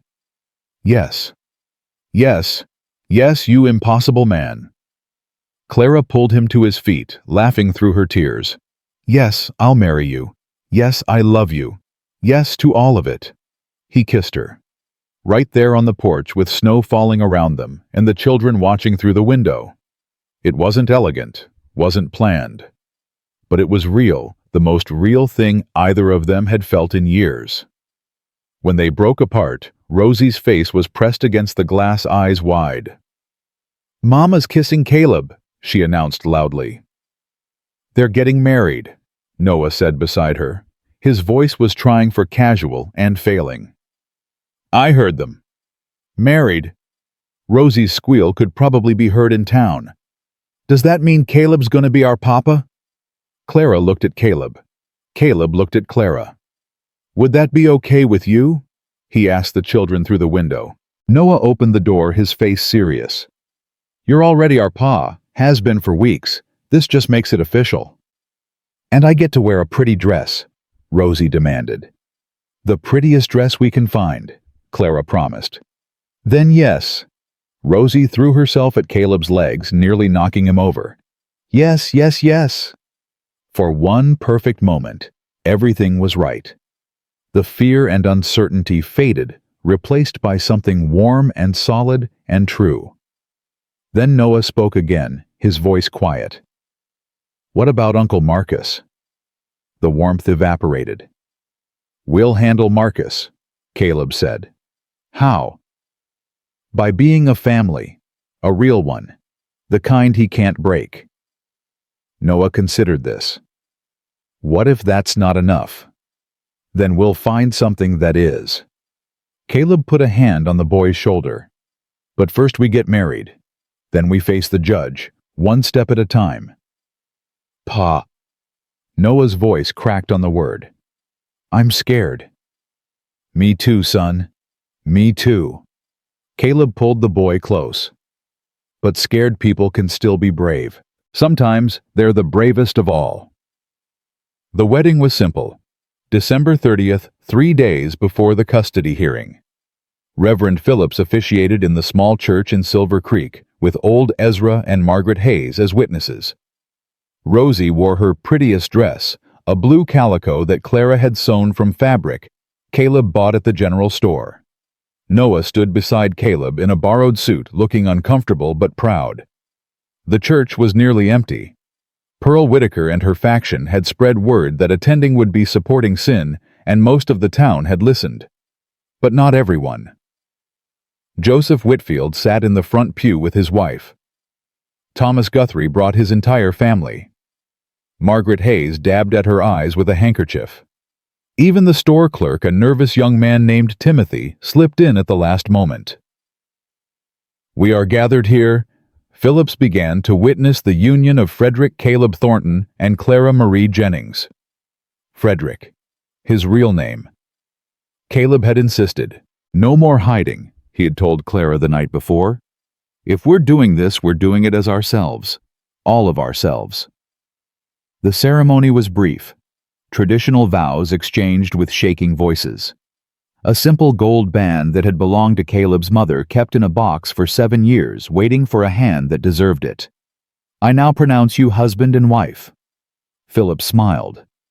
"You may kiss the bride." Caleb lifted Clara's veil. Her eyes were shining. "Hello, Mrs. Thornton," he whispered. "Hello, Mr. Thornton." They kissed to scattered applause and Rosie's delighted shriek. When they turned to face the small congregation, Caleb's eyes caught movement at the back of the church. Pearl Whitaker stood in the doorway, expression unreadable. Their eyes met. Something passed between them, not forgiveness, not yet, but acknowledgement. Recognition that the world was more complicated than either had allowed. Then Pearl nodded, once turned and disappeared. The wedding celebration was modest coffee and cake at the boarding house, stories and laughter among the few who'd dared to come. But it was real. It was theirs. As the sun set on December 30th, Caleb stood on the boarding house porch, watching his wife dance with their daughter through the window. His wife, their daughter. Words that still didn't feel real. "You've got that look," Ezra said, joining him. "What look?" "The one that says you're waiting for the other shoe to drop." Caleb didn't deny it. 3 days until the hearing. "You scared?" "Terrified." "Good." Ezra clapped him on the shoulder. "Means you've got something worth losing. Better than not caring at all." "Is it?" "Ask me after you've lost it." The old man's eyes held decades of sorrow. "I had a wife once, children, lost them to fever 30 years ago, spent a long time wishing I'd never loved them at all. And now? Now I know better. The loving was worth the losing. Always is." Caleb watched Clara spin Rosie in a circle, both of them laughing. "I hope you're right." "I am." Ezra headed back inside. "Now come dance with your wife. Court can wait till January." January 3rd arrived cold and clear. They rode into town together, Caleb and Clara on the wagon seat, Noah and Rosie bundled in the back. The territorial courthouse loomed ahead, a stone building that seemed designed to intimidate. Marcus Jennings was already there. He stood on the courthouse steps in an expensive coat, flanked by 2 men in suits, his lawyer presumably, and beside him, with a smug expression that made Caleb's blood boil, was Marshal Garrett. "Lovely day for a custody hearing," Marcus called as they approached. "Congratulations on the wedding, by the way. Quite the strategic move." "Wasn't strategy," Caleb said flatly. "Was love." "How touching." Marcus's smile didn't waver. "I hope it provides comfort when the children are gone." Clara's hand found Caleb's. Her grip was crushing. "Let's go inside," she said quietly. "Don't give him the satisfaction." They climbed the steps, passing Marcus without another word. But Caleb felt the man's eyes on his back, cold and calculating. The courtroom was smaller than expected. Judge Solomon Crane sat behind a raised bench, his face weathered but alert. White hair, sharp eyes, the kind of man who'd seen too much to be easily fooled. "All parties present?" he asked. "Yes, Your Honor." Marcus's lawyer, a thin man named Prescott, stepped forward. "The petitioner, Mr. Marcus Jennings, is prepared to present his case." "And the respondents?" Caleb rose. "Frederick Caleb Thornton and Clara Marie Thornton, Your Honor, representing ourselves." Judge Crane's eyebrows rose. "No legal counsel?" "Couldn't afford it, but we've got the truth, hoping that's enough." Something flickered in the judge's expression. Respect, maybe, or pity. "Very well. Mr. Prescott, proceed." Prescott launched into his argument with practiced precision. Marcus Jennings was a respected businessman, a pillar of Denver society, the children's closest blood relative, their only hope for a proper upbringing. "And the respondents?" Prescott's voice dripped contempt. "A widow of questionable character and a man who by his own admission killed a child in cold blood. Is this the environment we want for Samuel and Rosalie? Is this the future they deserve?" Caleb's jaw tightened, but he stayed silent. "Furthermore," Prescott continued, "we have evidence that Mr. Thornton, or should I say Mr. Mason, fled prosecution in Kansas, that he changed his name to escape justice, that he has lived as a recluse for 6 years, shunning all human contact until this widow and her children conveniently appeared." "Objection," Clara said, rising. Judge Crane looked surprised. "On what grounds, Mrs. Thornton?" "On the grounds that he's lying." Clara's voice shook, but she pressed on. "My husband didn't flee prosecution. There was no prosecution because there was no crime. The shooting in Dodge City was investigated and ruled justified." "Do you have documentation of that?" Prescott sneered. "I do." Every head turned. Reverend Phillips stood in the back of the courtroom holding a folder of papers. "May I approach, Your Honor?" Judge Crane nodded. Phillips walked forward, placing the folder on the bench. "What is this?"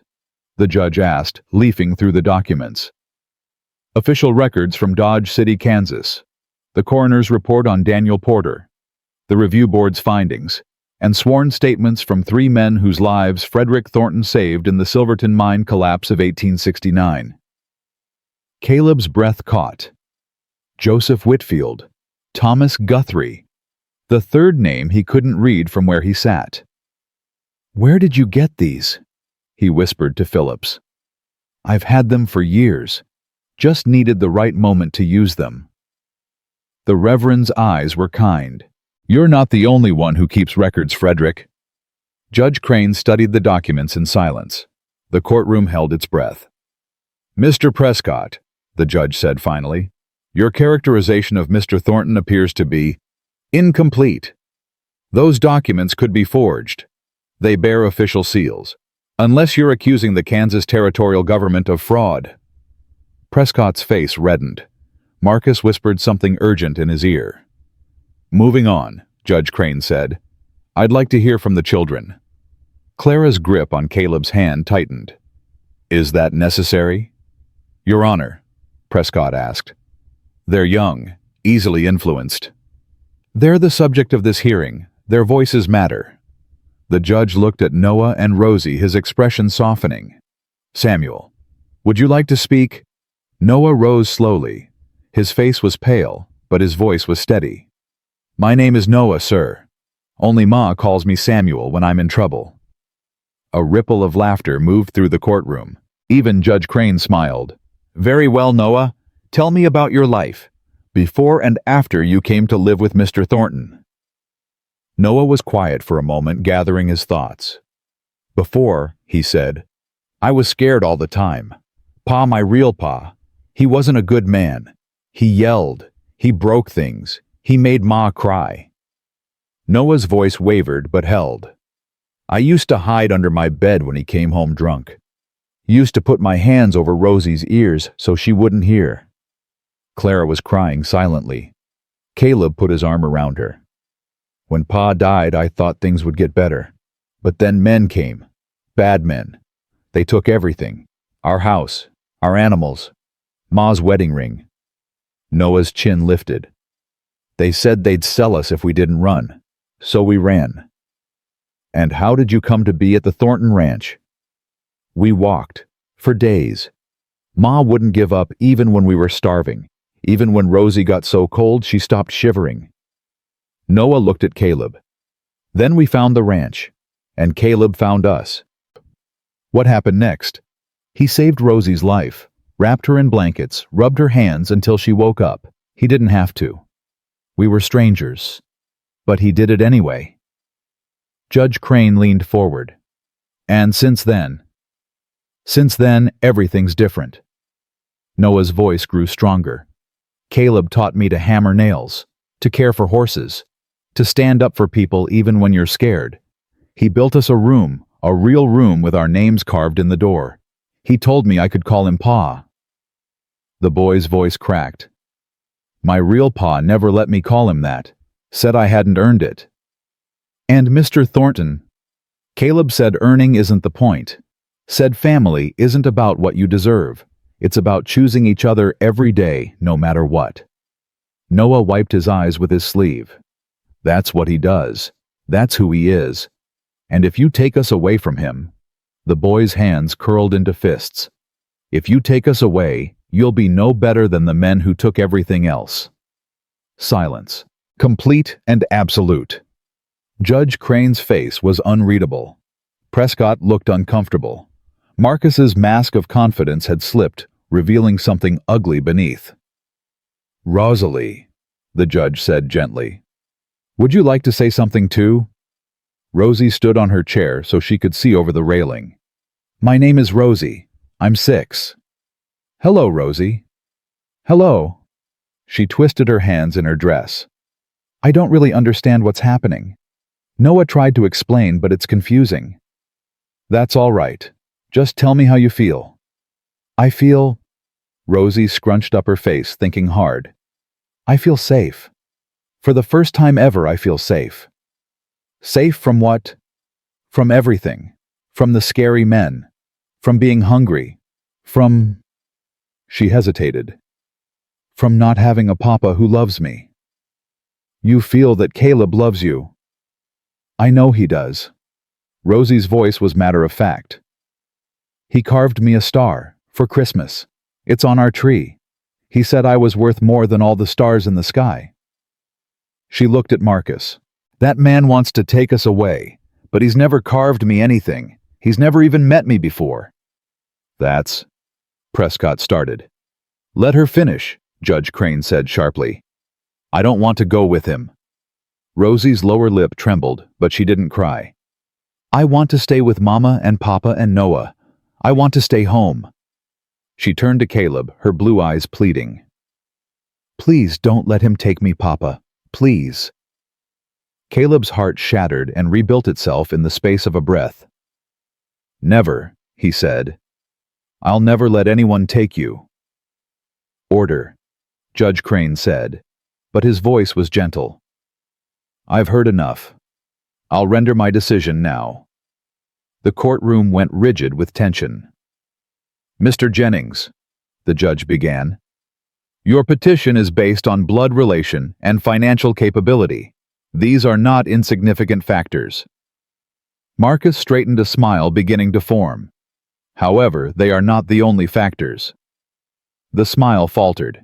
I have heard testimony today that paints a picture far different from what your counsel presented. I have seen documentation that contradicts your characterization of Mr. Thornton, and I have heard from the children themselves a clear and articulate preference to remain where they are. Judge Crane looked at Caleb and Clara. Mr. and Mrs. Thornton, you came to this court without legal counsel, armed only with truth and the support of your community. You have demonstrated that family is not defined by blood or wealth, but by love, sacrifice, and daily choice. He turned back to Marcus. Mr. Jennings, your petition is denied. Full custody of Samuel and Rosalie Whitmore. Thornton, Noah interrupted. We want to be Thorntons. The judge's lips twitched. Full custody of Samuel and Rosalie Thornton shall remain with their mother and stepfather. Furthermore, I am ordering a formal investigation into the circumstances surrounding the barn fire at the Thornton Ranch. Marshal Garrett, you will make yourself available for questioning. Garrett's face went white. He glanced at Marcus, who was staring at the judge with undisguised fury. This isn't over, Marcus snarled. Yes, Mr. Jennings, it is. Judge Crane slammed his gavel. Court is adjourned. Chaos erupted. Rosie launched herself at Caleb, nearly knocking him over. Noah grabbed Clara, burying his face in her shoulder. The supporters in the gallery, Ezra, Joseph, Margaret, burst into applause. Through the noise, Caleb saw Marcus pushing through the crowd, face twisted with rage. Garrett was already heading for the door. This isn't finished, Marcus shouted. I'll appeal. I'll take this to the territorial governor. You'll do nothing. Pearl Whitaker stepped into his path, blocking the aisle. Get out of my way, woman. I don't think so. Pearl's voice was steel. I've spent years blaming Frederick Thornton for my husband's death, years nursing that hatred. But you know what I've learned? Marcus tried to push past her. She didn't budge. I've learned that hate eats you alive if you let it. That blame is a poison you drink hoping someone else will die. Pearl looked at Caleb, something new in her eyes. Those children belong with that family. Anyone with sense can see it. This is none of your concern. Everything in this town is my concern. Pearl smiled grimly. I'm on the church committee. Marcus stared at her, then at the crowd that had closed ranks behind her. Joseph Whitfield, Thomas Guthrie, Reverend Phillips, even Timothy, the store clerk. He was alone, utterly, completely alone. You'll regret this, he hissed. All of you. Maybe. Caleb stepped forward, Clara at his side, children pressed against his legs. But not today. Today, we're going home. He walked past Marcus without another glance. His family followed. Outside, the January sun was blinding on the snow. Caleb stood on the courthouse steps, breathing air that tasted like freedom. We won. Clara whispered, as if afraid saying it louder might break the spell. We won, Caleb confirmed. What happens now? He looked at his wife, at his son, at the little girl who'd stolen his heart with a question about peppermints. Now, he said, we live. They climbed into the wagon and headed home. Behind them, Marcus Jennings watched from the courthouse window, his face a mask of barely contained fury. This wasn't over, not by a long shot. Marcus Jennings came back 3 weeks later. He came with lawyers, with hired men, with a warrant signed by a judge in Denver who owed him favors. He came at dawn when the snow still covered the ground, and the family was just waking to another ordinary day. Caleb heard the horses first. He was already dressed, already stoking the fire, when the sound reached him. Too many hooves. Too fast.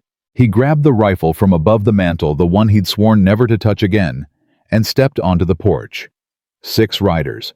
Marcus in front. Garrett beside him. 4 men Caleb didn't recognize, but their faces told him everything he needed to know.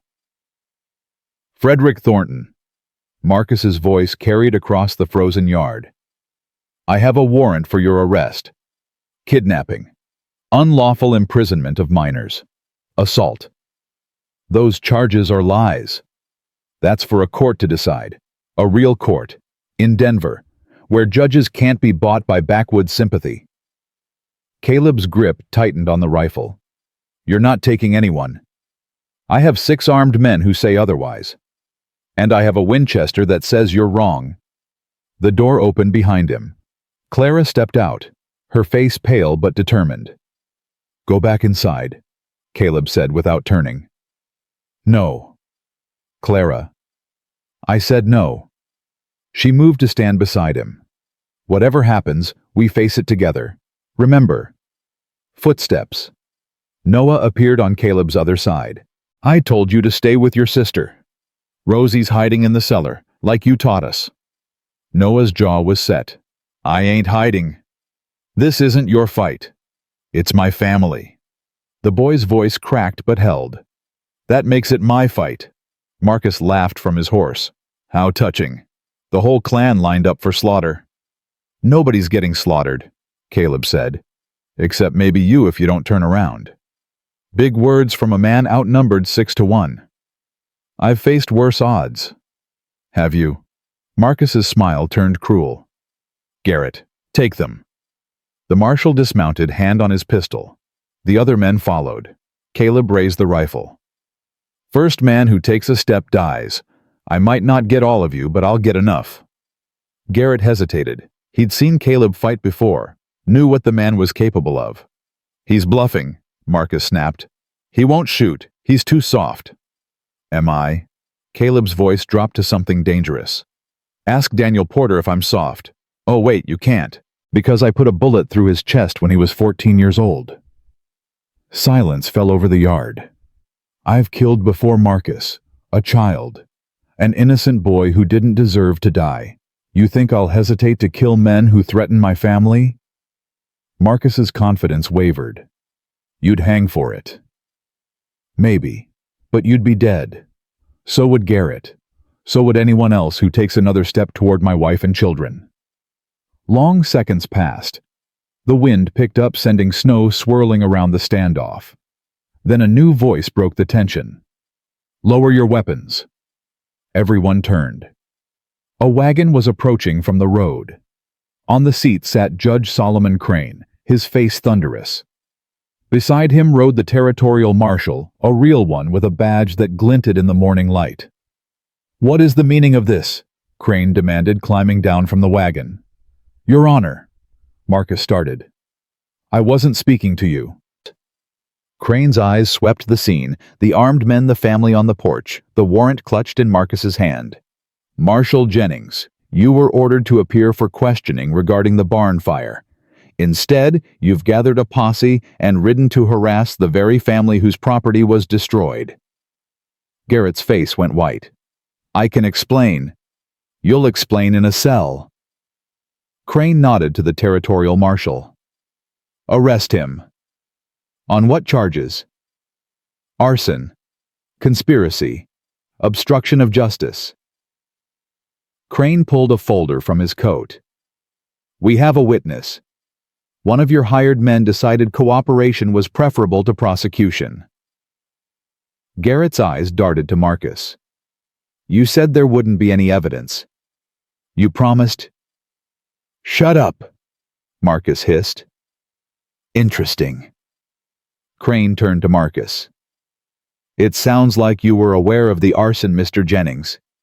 Perhaps even orchestrated it." "That's absurd. I'm a businessman. I don't. You don't burn barns. You don't hire corrupt marshals. You don't file fraudulent petitions to steal children from loving homes." Marcus's mask crumbled. The smooth confidence, the practiced superiority, all of it fell away, revealing something desperate and ugly underneath. "Those children are my blood," he snarled. "They belong with family." "They are with family." Crane's voice softened as he looked at Caleb and Clara. "Family isn't determined by blood, Mr. Jennings. It's determined by love, by sacrifice, by showing up every single day, even when it's hard. You can't do this. I have rights. I have lawyers. You have nothing." Crane stepped closer, his voice dropping to steel. "Your warrant is void. I've already contacted the judge who signed it. He's facing his own investigation now.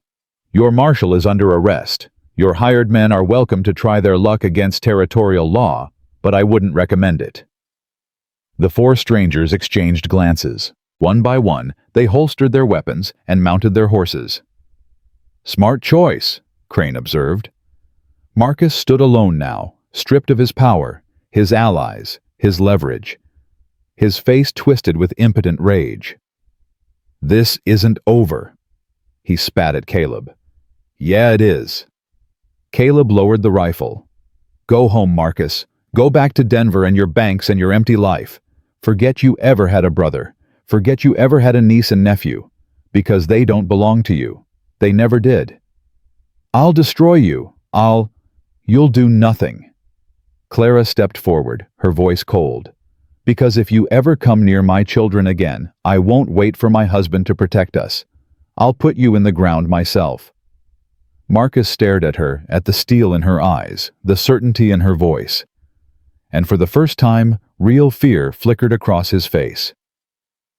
"Marshal," Crane said quietly, "please escort Mr. Jennings back to Denver. He'll need to answer some questions about his involvement in the arson." "With pleasure." They took him away. Marcus Jennings, the powerful banker, the man who thought money could buy anything. He looked small on the back of that horse, small and defeated and utterly alone. Caleb watched until the riders disappeared over the hill. Then his legs gave out. Clara caught him before he hit the ground. "I've got you," she whispered. "I've got you." "I was so scared." He admitted the words torn from somewhere deep. "If they'd hurt you, if they'd taken the children—" "They didn't. They won't. It's over." "Is it?" "Yes." Clara cupped his face, forcing him to meet her eyes. "Yes, Caleb. It's really over." Noah appeared at his side, face streaked with tears he was trying to hide. "Pa, are you okay?" "Pa." The word hit Caleb like a blessing. "I'm okay, son. I'm okay." Rosie emerged from the cellar, her small face pale with fear. "Is the bad man gone?"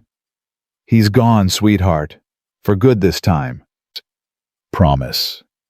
Caleb lifted her into his arms, held her close. "Promise." They stood together in the cold morning light, a family forged through fire and fear, and the simple, stubborn refusal to give up. Judge Crane approached his expression warm. "I believe you folks have earned some peace." "How did you know?" Clara asked. "That he was coming."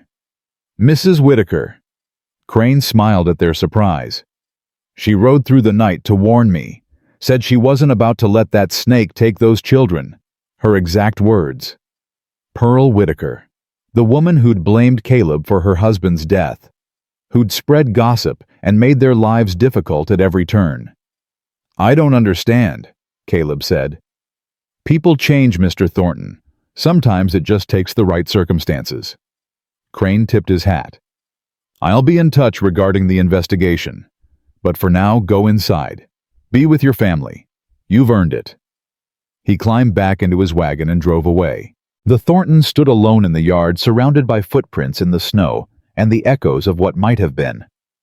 "Mama." Rosie tugged at Clara's sleeve. "Can we have breakfast now? I'm hungry." Despite everything, the fear, the tension, the impossibility of the morning, Clara laughed. "Yes, sweetheart. Let's have breakfast." They went inside together, closing the door on the cold and the past, and everything that had tried to break them. Spring came early that year. The snow melted. The roads cleared. The world turned from white to brown to the first tentative green of new growth. And on the Thornton ranch, life settled into something like normal. Caleb rebuilt the barn bigger, this time better. Noah worked beside him every day, his hammer strikes sure and steady. The boy had grown 3 inches since December, had started shaving the fuzz from his upper lip, had become, without either of them quite noticing, a young man. "Pa," Noah said one afternoon, pausing mid-swing, "can I ask you something? Always. Did you ever, after what happened in Dodge City?" Noah struggled with the words. "Did you ever forgive yourself?" Caleb set down his hammer. It was a question he'd asked himself 1,000 times. "Forgiveness isn't something that happens all at once," he said slowly. "It's something you choose every day. Some days it's easier than others. But you did eventually. I'm working on it." Caleb met his son's eyes. "Having you and Rosie and your ma, that helps. Hard to hate yourself when you've got people depending on you. People who love you." Noah nodded slowly. "I think I understand. What brought this on?" The boy was quiet for a moment. "I keep thinking about my real pa, about how much I hated him when he was alive, and now—" He swallowed hard. "Now I just feel sorry for him. He never had what we have, never knew what it felt like." What felt like? This. Noah gestured at the barn, the ranch, the life they'd built. Family, real family, the kind that doesn't break. Caleb's throat tightened. "Your father made his choices. You're making different ones. That's all any of us can do. You think he would have changed if he'd lived?" "I don't know, son. Some people do, some people don't. The question isn't what he would have done, it's what you're going to do." Noah considered this. Then he picked up his hammer. "I'm going to finish this barn," he said. "And then I'm going to learn everything you can teach me. And someday, when I have kids of my own, I'm going to be the kind of father you've been to me." Caleb couldn't speak. Just put his hand on Noah's shoulder and let the moment say what words couldn't. They worked together until sunset, the sound of their hammers ringing out across the valley like a heartbeat. Summer brought visitors. Old Ezra came by most weeks, staying for dinner, telling stories that made Rosie shriek with laughter. Joseph Whitfield and his wife visited regularly, their friendship with the Thorntons growing stronger with each passing month. Even Pearl Whitaker stopped by once, stiff and uncomfortable, clearly unsure of her welcome. But Clara invited her in for tea, and by the time she left, something had shifted between them. Not friendship exactly, but understanding. "Why did you help us?" Clara asked as Pearl prepared to leave. "That night when Marcus came, you rode through a blizzard to warn the judge." Pearl was quiet for a long moment. "Because I was wrong," she said finally. "About your husband, about all of it. I spent years holding on to hate, and all it did was make me small and mean." She looked at Clara with something like respect. "You came to this town with nothing. You built a family from ashes. You showed me what strength really looks like. Pearl, don't." The older woman raised a hand. "I don't deserve thanks. I'm just trying to be less of a fool before I die." She rode away without looking back. But the next Sunday she sat in the pew directly behind the Thorntons at church, and when the congregation sang, her voice joined theirs. Rosie sang in the choir now. It had started small, humming in the kitchen, whispered melodies in her room. Then one Sunday Reverend Phillips asked if she'd like to join the children's choir. She'd looked at Caleb uncertain. "What do you think, sweetheart? What if I mess up? Then you mess up, and you try again. That's how learning works. Will you be watching? Every second." She sang that Sunday. Her voice was small, at first barely audible above the others. But as the hymn progressed, something changed. She stood straighter, sang louder. Let her voice fill the church like it had wanted to for years. When the song ended, Clara was crying. Noah was pretending not to, and Caleb felt something in his chest that he'd almost forgotten existed. Pride. Pure, uncomplicated pride. "I did it," Rosie whispered when she returned to the pew. "Pa, did you hear I did it?"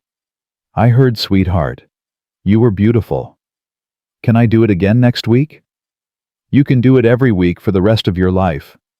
She threw her arms around his neck, squeezing tight. "I love you, Papa." "I love you too, Rosie. More than all the stars in the sky." 2 years passed. The ranch prospered. The children grew. The family deepened into something unshakable. Noah turned 13, then 14.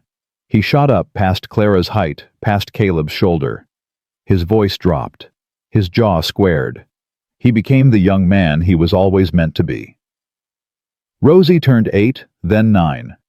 She never stopped singing, never stopped laughing, never stopped calling Caleb Papa with a joy that made his heart ache. And Caleb. Frederick. Caleb Thornton, former sheriff, former fugitive, former ghost, became something he never thought possible. He became whole. On a warm June evening, 2 years after they'd first appeared on his porch, Caleb sat in his rocking chair watching the sunset. Clara sat beside him, her head on his shoulder, her hand in his. "What are you thinking about?" she asked. "The night you came. That was a lifetime ago. Feels like yesterday sometimes." He squeezed her hand. "I was so determined to send you away, convince myself it was for your own good. What changed your mind?" Rosie wasn't shivering. Remember. She'd stopped shivering, and I knew if I didn't do something she'd die. He was quiet for a moment. But that wasn't really it. That was just the excuse. Then what was it? You. Caleb turned to look at her. "The way you looked at me. Not with pity or fear or judgment. Just recognition. Like you saw who I was underneath all the walls I'd built." "I did see." Clara touched his face. "I saw a man in pain, a man who'd been alone too long, a man who needed someone to need him. And you needed me. We all did. We still do." From inside the house, sounds drifted through the open window. Noah reading aloud to Rosie from some adventure book. Rosie interrupting with questions.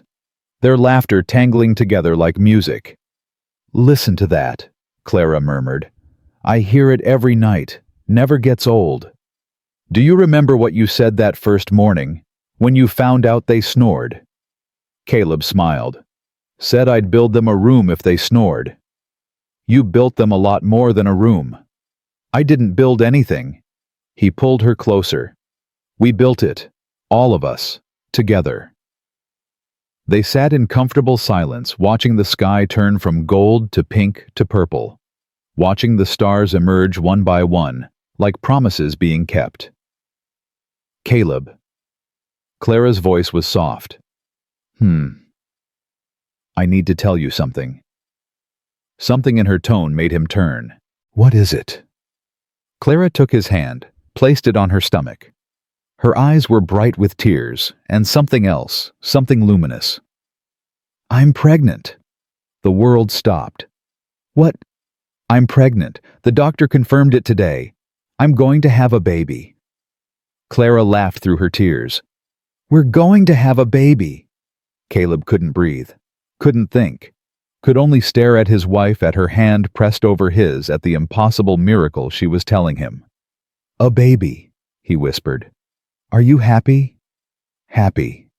He pulled her into his arms, lifting her from the chair, spinning her around while she shrieked with laughter. "I'm terrified. I'm overwhelmed. I'm Clara. I'm going to be a father. A real father." "You already are a real father." "But this is different." "I know, but also the same." Clara cupped his face in her hands. "You're going to be wonderful. You already are." "How can you be so sure?" "Because I've watched you with Noah and Rosie. Because I've seen the man you are. Because—" She kissed him soft and sweet and full of promise. "Because I love you, and I know what you're capable of." "I love you too." The words came out rough, torn from somewhere deep. "God. Clara, I love you so much it scares me." "Good." She smiled through her tears. "Being scared means you have something worth losing. That's what Ezra told you, remember. The loving is worth the losing. Always." They held each other as the stars came out, as the night settled over the ranch, as their children's voices drifted through the window. Then Rosie appeared in the doorway, her face curious. "Why is Mama crying? Did something bad happen?" "No, sweetheart." Caleb opened his arms and she ran into them. "Something good. The best thing." "What?" Clara knelt beside them, pulling Noah from where he'd appeared behind his sister. "We're having a baby," she said. "You're going to be a big brother and sister." Rosie's eyes went wide as saucers. "A real baby. A real baby. Can I name it?" "We'll see." "Can I hold it?" "When it's born, yes." "Can I—" "Rosie." Noah's voice was quiet, but it cut through her excitement. "Let Ma talk." Rosie fell silent. Everyone turned to look at Noah. The boy's face was serious, but his eyes were bright. "This is good," he said slowly. "This is really good. But Mappa, I want you to know something." "What's that, son?" "The baby won't change anything. Not for me." Noah's voice strengthened. "You're my parents. You have been since the day you took us in. This baby, it won't make me less yours, and it won't make me love you any less." Caleb's throat closed.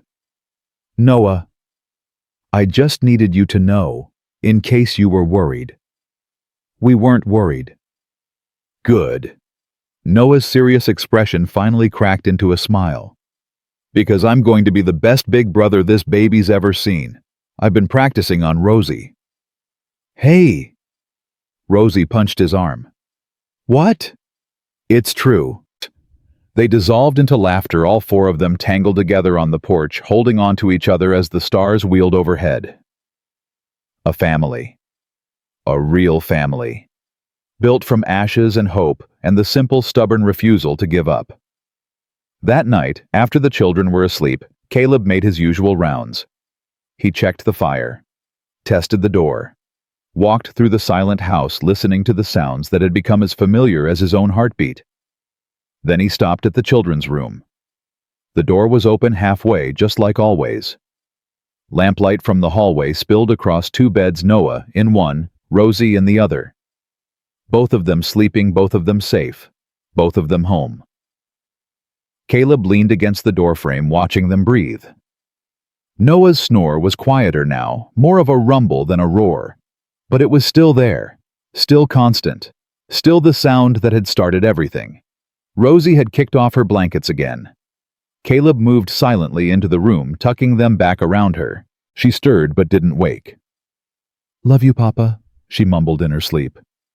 "Love you too, sweetheart." He stood there for a long moment, memorizing the scene.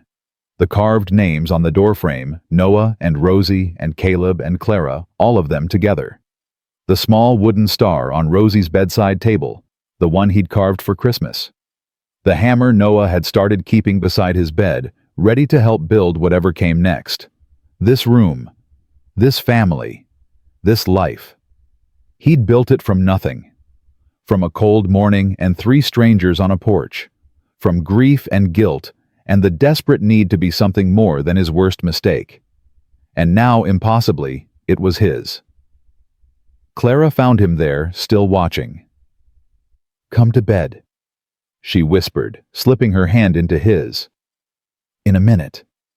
She followed his gaze to the children, then up to the names carved in the wood. "What are you thinking?" Caleb was quiet for a long moment. "I'm thinking about the man I was," he said finally. "The night you showed up. I was so lost, Clara, so broken. I'd given up on everything, on the world, on other people, on myself. And now? Now I can't imagine being that man anymore. Can't imagine this house empty. Can't imagine waking up without you beside me, without the kids down the hall, without—" His voice broke. "Without everything you've given me." "We gave it to each other." Clara squeezed his hand. "That's how it works." "I know, He turned to face her. "I want to remember. All of it. The hard parts and the good parts. The fear and the joy. I want to hold on to every second because what? Because I spent 6 years trying to forget. Trying to erase the past. And all it did was erase me too." Caleb touched her face. "You brought me back. You and Noah and Rosie. You gave me something worth remembering." Clara kissed him soft, sweet, full of promise. "Then let's make more memories," she whispered. "Starting now." They walked back to their room together, leaving the children to their dreams. Behind them, Noah's snore drifted through the quiet house. The sound of home. The sound of family. The sound of everything Caleb had spent a lifetime searching for, and finally miraculously found. He'd joked about building a room for the snoring. Had no idea those words would change his life forever. But they had. They'd led him here, to a wife who loved him, to children who needed him, to a future he'd never dared to imagine. The snoring continued steady and strong, a heartbeat in the darkness. And Frederick Caleb Thornton, former sheriff, former fugitive, forever father, smiled as he drifted off to sleep. He was home. He was whole. He was exactly where he belonged.